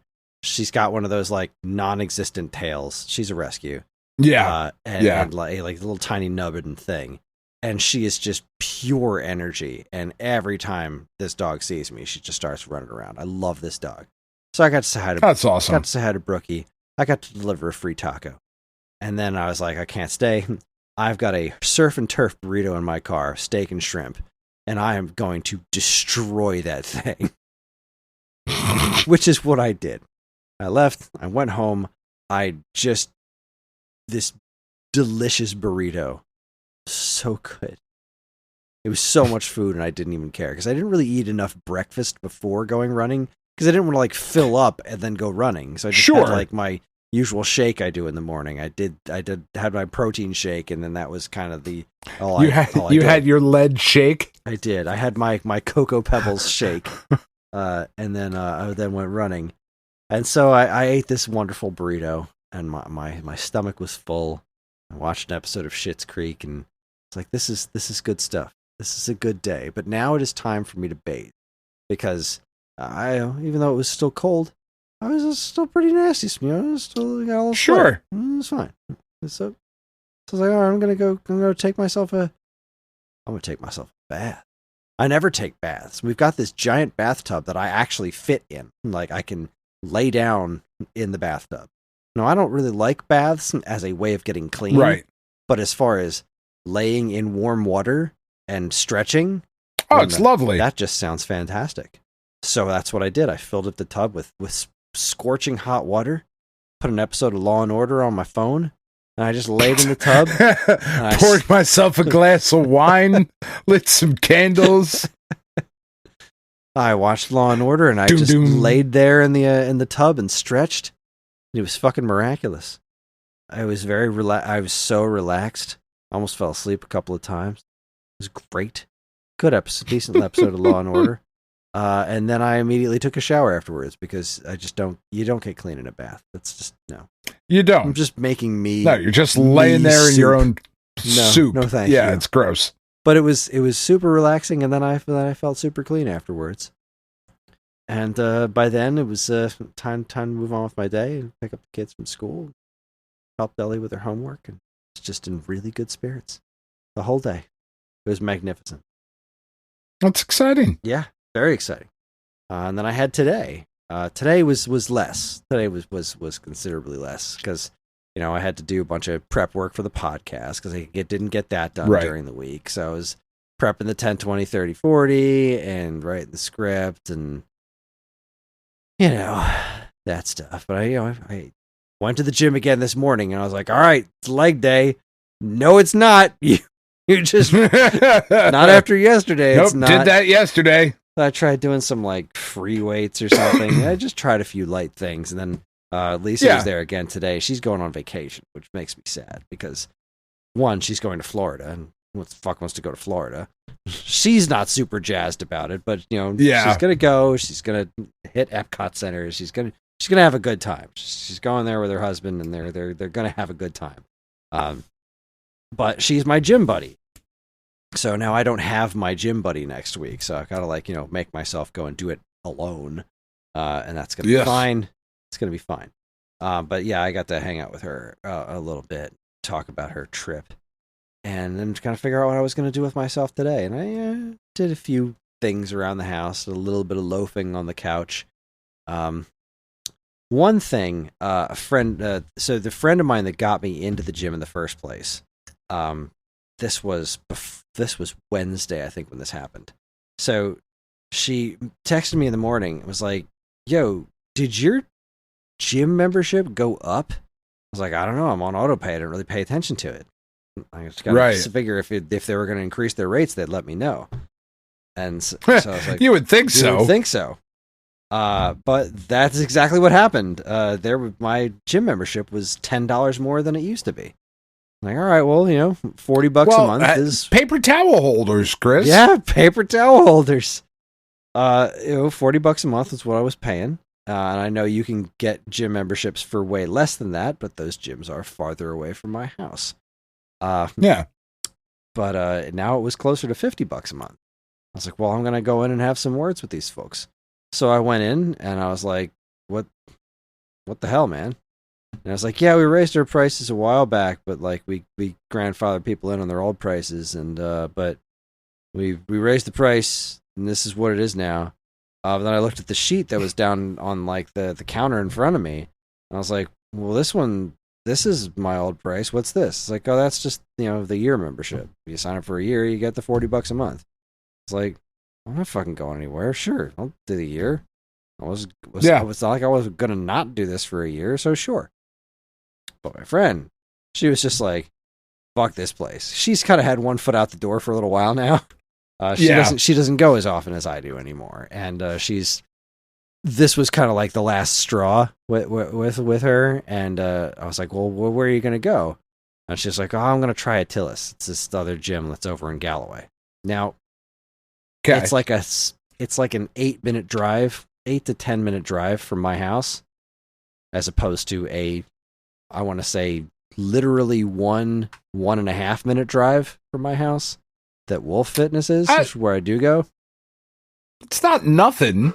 It's pretty much nothing, but it's not nothing. It's pretty much nothing except for what time of day it is. This is morning time. This is the time before getting the kids to and from school. So every minute is very, very important during this time of day. But in the interest of doing my due diligence, because I am trying to take this fitness stuff more seriously, it is a part of my everyday life now, but I like our rinky-dink little gym. Like Wolf Fitness, it's not a great gym. The equipment could be better. It's tiny, but it's very well lit. It's one room that I can see everybody in there at any time. I don't know why that's a comfort to me, but it is. But I mean, it is. That's all that matters. In the interest of, I looked at the website for this Attilis place, and it's like, okay, it's 3 floors, it's they've got a metric ton of equipment. Like, there's just all kinds of stuff there. So she said she was going to Attilis, and I was like, all right, I'll check it out. She's like, oh, I mean, the reason I left in the first place was so she left Attilis in the first place to come to Wolf. One, because Wolf is closer to home. And that is, again, in the mornings, very important. But also, very important. Attilis, as she explained it, was very red. And sure, right after the election, just didn't seem like a place she wanted to be. So sure, I was like, yeah, I get that. I understand that. I get that. But here we are. So I owe it to myself, what the hey, let's take a ride out there. So I dropped the kids off school the next day. And this must have been Tuesday, because I still had Wednesday. So I think this was Wednesday when I went to go look at it. I dropped the kids off at school, and I drive over to Attilis. And, you know, it's a couple more minutes. It's a little bit more of a little bit more time in the morning, getting my ass at the door and getting out there.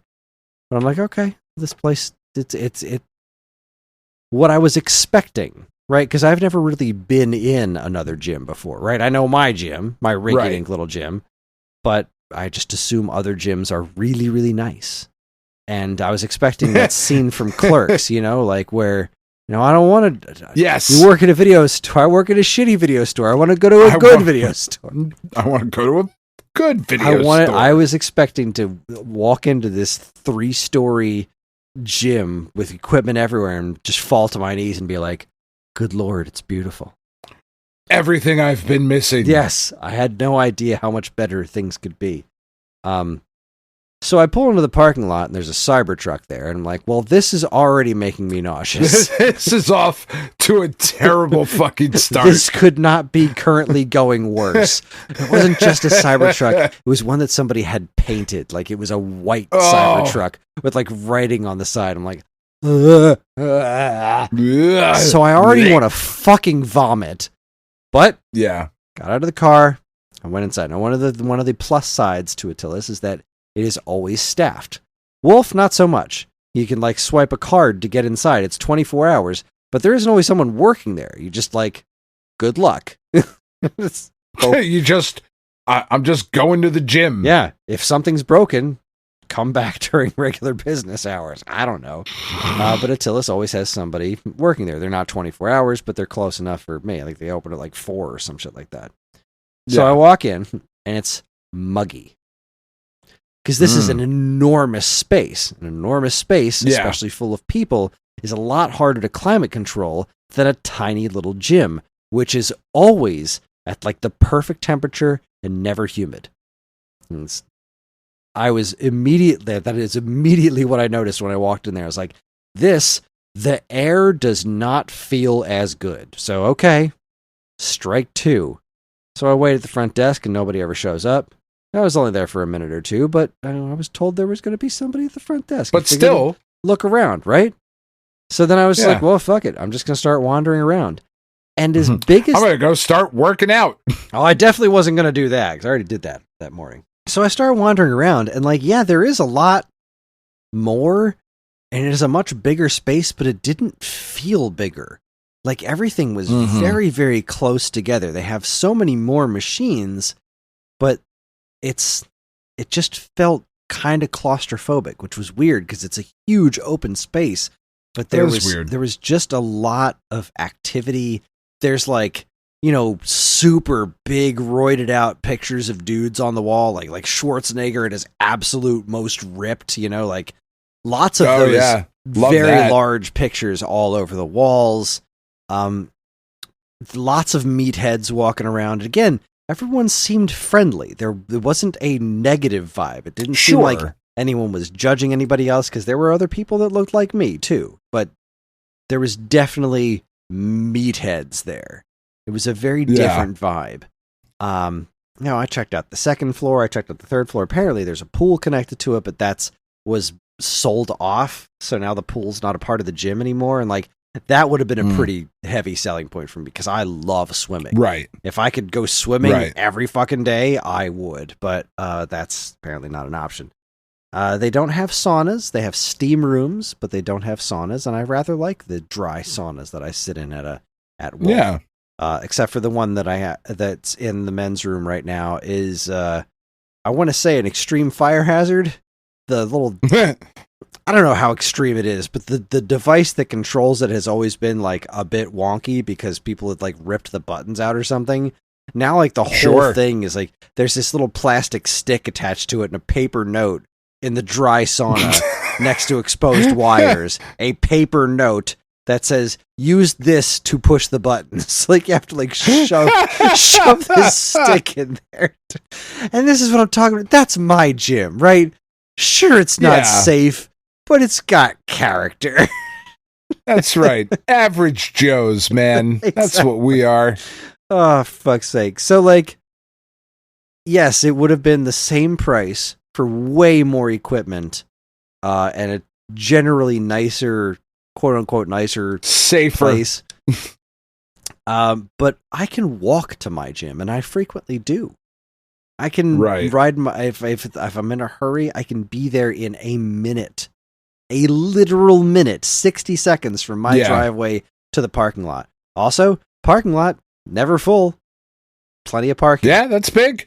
Get to Attilas. That's big. No Cybertrucks. I had to drive past that Cybertruck and then find a parking spot. And then when I was leaving, I had to make a very busy left turn. And that was also very obnoxious. I don't like that. No. Don't care for that. So not a fan of that. I am sad that my friend is leaving the gym, but also like not that sad. Like, well, I'm gonna miss you, but I'm not following you to this gym. Absolutely not. Sorry. This gym sucks on toast. I'm sure it's great for the people that go there, but my shitty gym is right up that's my speed right there. So how was that story? That was an interesting experience. Because I was kind of sad because she was the one who got me into the gym in the first place. Like I wouldn't be where I am right now if not for her. And by extension, my friend Lisa got into the gym because of me, and she wouldn't be where she is by extension from that whole thing. The train's a little off the rails, and I'm definitely going to miss having her around. But I can't switch gyms. No, not for that place. Not going to happen. Because like I was also looking like, okay, so this one they want, if you're not on a year plan, it's $50 a month, but I'm on $40 a month. All right, well, how much is Planet Fitness? $50 a month plus the opportunity to poke shit with a stick. Exactly, right? Like don't undersell it. Fuck no. But I looked up like Planet Fitness. You can get a Planet Fitness membership for like $15 a month. That's a huge savings, but it's also like almost 20 minutes away. Like that changes my... That's maybe too much. That changes the entire dynamic. That means I got to be like up and out the door by like 4:30 if I'm going to get actual exercise in, and then be home in time to take the kids to school. Like it's just, it's too much out of my... That's very different. That's a very different animal right there. So this is worth the money to me, and that's where I'm sticking it. So Wolf Fitness it is. Good job, fellas. Apparently they're putting in dunk tanks at some point. They're not dunk tanks. They're some sort of cold immersion tanks, but I think they're dunk tanks. I don't know what they are. I don't know where the fuck they're going to put them. I have no idea where they're going to put them. That's what they are. Yeah, little targets. No, you were right. Yeah, they're definitely dunk tanks. Yeah. So, video games. I have been playing some. They put Mario and Wario on the Switch Online, which is a game I've always wanted to play, and now I've finally started playing it, and it's pretty fun. Once you kind of get into it, like the first couple of levels, I'm just like, I'm not really sure I understand what the game is here. You're just like, okay, Mario's gonna walk in a line, and there's like 3 squares, fill in the squares, and then Mario can walk across it. Okay. But like a handful of levels in, it was really just like I'm playing tutorial levels. Like, okay, this is how this works. This is how this works. And then things start to get complicated. I'm like, I see how this game can be fun, and it genuinely is. Mm-hmm. It's a pretty solid time so far. I do wish I liked the music a little better. The music's not great, but outside of that, that's a bummer. Yeah, a bummer. But I haven't heard a ton of it yet because like I haven't put a lot of time into it. But the time that I have put into it, I am genuinely enjoying, and that makes me really happy. The other thing I have been playing is Aria of Sorrow. I think I mentioned it last week that I started playing Aria of Sorrow. I have to say... I don't remember if you did or not. I love Dawn of Sorrow, and I haven't gone back to Aria of Sorrow in a long time. And I gotta say that I have a couple of complaints about Aria of Sorrow. Besides it being a Game Boy Advance game, and Game Boy Advance games just kind of irk me in a lot of ways unless they're done exactly right. Like something like the sound quality is always just a little bit off. The screen size is so weird. But Aria of Sorrow's got a lot of weird map design. Like there are a lot of areas and things that have no purpose, which is not something that you want from like a really tight. When you think of the tightly designed, the best kind of Metroidvania is like Super. There's no area in Super Metroid that's like, well, this is pointless. There's always something to it, you know. And in Symphony of the Night is the same way. Aria of Sorrow's got a lot of these little like nooks and crannies that you can get to relatively easily. You can stand there and be like, okay, why is this here? It's just there because it looks neat. Like there is a little bit of that stuff throughout the map, like lots of little ledges you can get on that don't do anything. They don't lead to anything. There's no wall to break. There's no secret item hidden there. It's just like, here's a really suspicious looking ledge. And there's another one. And there's another one. There's a bunch of that kind of stuff floating around this game. And it's like, just kind of irking me a little bit because it's not as tightly designed as this series has, really is known for. So, right. I don't know. It wasn't grabbing me the way that I wanted it to. It wasn't scratching the itch. I know I should be playing Castlevania because it is that time of year, but I've just been having a hard time getting into the holiday spirit this year. It's just I got too much else going on. It was too hot for too long, and it's just I don't know. I'm not in a Halloween mood. So I switched over to Metroid Zero Mission because I really wanted to play Metroid. And I just jumped into my head like I really feel like playing some 2D Metroid. And I was playing before going to bed. I grabbed my 3DS and played a little bit of the NES Metroid on it. But what I really wanted to play was Zero Mission. So I started playing some of that, and god damn, that game holds up. It's just so fucking... It's really good. It's so good. And the fact that it's so guided was really right where my brain was at. It's like, I don't really need to think about anything. Right. I don't have to worry too much about getting lost. I'm just going to go. And it was that scratched the itch. That made me feel really good. The only other thing I want to mention is John got Pokemon Legends ZA. My sister bought. Oh, that's fun. My sister bought it for him for his birthday at my recommendation. Nice. Was bothersome to me because, I was going to get it for him, and I offered to get it for him for his birthday, and he said, "No, I'll wait till Christmas. I'd rather get more presents now." And then he kind of regretted. Smart man. He regretted that decision because now Pokemon Legends was going to be out, and he was going to have to wait like 2 months in order to get it. But my sister was just like, "So I didn't buy your kids any birthday presents yet this year." I was like, well, if you're looking to buy them, buy John something. As it just so happens. I have a great idea. So Aunt Jess gets all the credit for Pokemon Legends ZA. But of course. But also, the important thing is that he got it, and he really loves it. It does look considerably better on Switch 2 than Switch 1. And because we got the Switch 1 version so that he can still play it in his room if he wants to. Right. But, we can still upgrade that to the Switch 2 version, whereas I'm pretty sure the Switch 2 one you can't put in your Switch 1. So, I don't know. Regardless. Because that's definitely not needlessly confusing. No. I mean, I get it. Like, it's a Switch 2 game. You can't play Switch 2 games on Switch 1. But if you buy the Switch 1 version, you can buy the little upgrade pack to make it the Switch 2 version. So, it does make sense. It's weird, but I remember this kind of stuff on PlayStation 1 and PlayStation 2. It's just kind of the nature of the beast of the newer stuff doesn't work on the older stuff. The older stuff can work on the newer stuff. Regardless. Yeah. It's an interesting game so far. I haven't seen a lot of it because he just talks so much while he's playing these games. It can be kind of hard to be around. And I've had other things to do. But, you're in this Lumiose city, and the battling is completely different. It's the battling is fully active. So you can move around freely, and you as your trainer can move around. Your Pokemon will kind of follow you and move around. At least I think that's what's going on.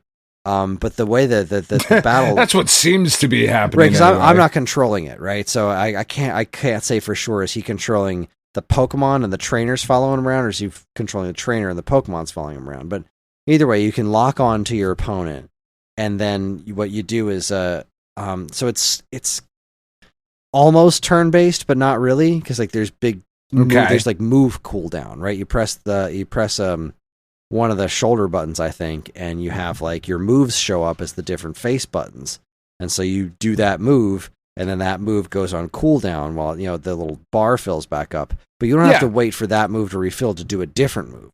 So you can do like oh, that's kind of tackle, cool. and then wait a second, and then do like tail strike or something like that. So you can kind of keep moving, but so can your opponents. So it's a really neat little active battle mechanic, and once John got the hang of it, he's really enjoying it, and he's super into the lore. There's lots of mega evolutions that are apparently a big deal. There's this one new mega evolution that I saw a picture of today that's absolutely hysterical. I don't remember the name of the right there. Star. Is it the Star? Yeah, the Starmie. Oh my god. Yeah. It's just got legs. This shit's hysterical. Yeah, it's great. It's great. Just stretched it. That's all. Mega evolution. That's it. Call Just made it bigger. Just made it taller. Okay. Fucking hilarious. 10 out of 10. No notes. Yep. It's fucking great. That's all I want. So that was good.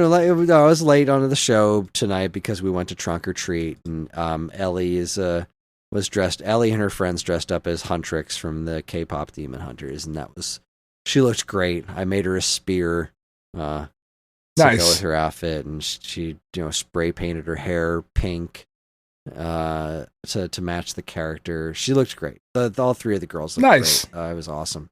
They're gonna go again on Halloween, but what they don't know is that, and I was gonna do it tonight, but I decided that since the girls were there was a better than even chance the girls were just going to go off on their own and the parents were going to stick behind, that I bought myself the costume of the villain of the movie. Oh, nice. They do not know this. So on Halloween, I am going to be Demon Genu, and that does involve shaving my beard.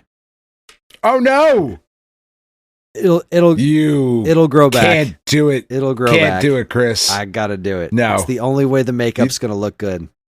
So I'm gonna do it, and I'll be really weird looking for a couple of days, and then I'm just gonna grow it back in no time. But it's going to make all the difference. It's going to make the kids very excited. That's fucking love there, man. Yeah, it is. Yeah, it is. People don't understand. That's fucking love, dude. I haven't seen my chin in years, and I'm pretty sure after I'm done wearing all this makeup, she's not going to be thrilled with my face.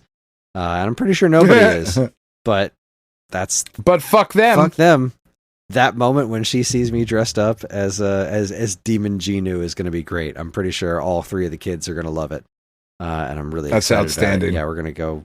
The three of them are going to get together in their Huntrix outfits again and go trick-or-treating, and then I'm going to wear the outfit because that's the time that I'm actually going to be really with them walking around, because we got to walk them through the neighborhood, whereas trunk-or-treat, tonight we were kind of all over the map. Not as many cars at trunk-or-treat this year, probably because everything's more expensive.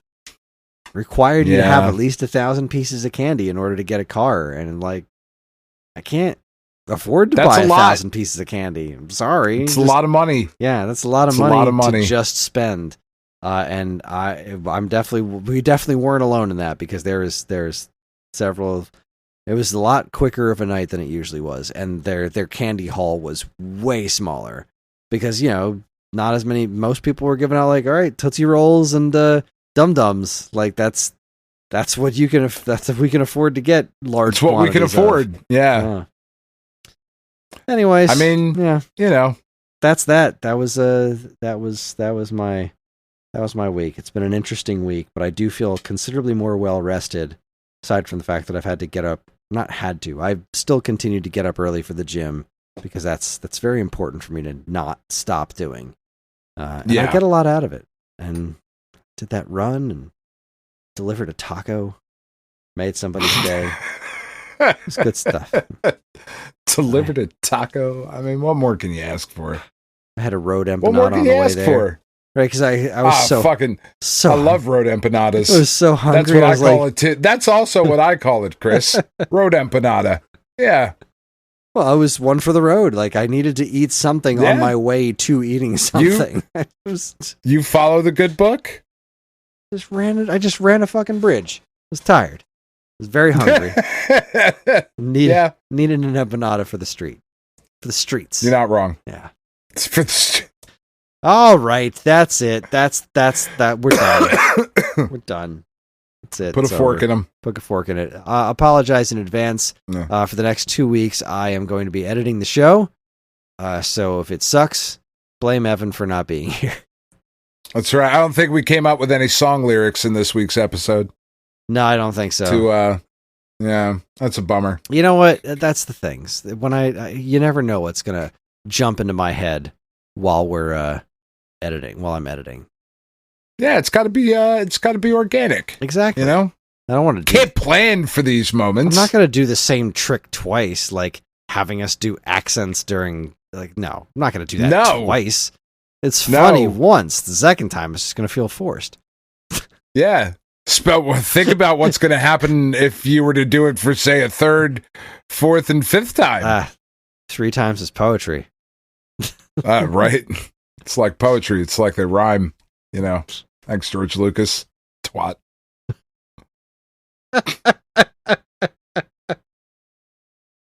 It's nothing like the casual twat. Anyway. That's how I got cancer. That is our show. Join us next time for something Halloween related. We don't really know what we're doing. We'll figure it out. Or we won't, and we'll just fucking wing it. Yeah. Either way. You'll be here. I'll be here. We're going to be here. And it won't be this late either, because there's no trunk or treat next week. But Halloween's on a Friday. That you know of. Like Halloween's on a Friday. We're going to have to figure that shit out. Oh, boy. There's also another Friday that we're going to have to work around. Karen got tickets to a concert like a long time ago. What concert? I have no idea. It's not a band well then no. that I know. And then also, that's not good enough. I feel like at this point, even going to a concert is spending money that we shouldn't. But hey, podcast for another podcast. We're on most social media platforms, and if you want to get in touch with us, we aren't very difficult to find. All it takes is a quick look at our show notes, and you'll see links to our social media accounts, as well as all manner of other fun stuff, like a link to our namesake, StoneAgeGamer.com, and more useful links than you can shake a joystick at. If you'd like to get early access to this show's episodes, as well as a bevy of other shows in the Geekade Podcast Network, check out our Patreon, also linked to in the show notes. It helps keep this show running week after week, and all our patrons are loved and appreciated. This show's theme song, Squared Roots, was written by banjo guy Ollie. You can learn all about his wonderful music and more by following a link to his YouTube channel, also in the show notes. And finally, I'd like to, tell Evan that I really like him and I miss him. But not thank him for editing, because he's not doing that this week. Or next week. That's me. So on behalf of Dan and myself, what a prick he is. Keep playing games.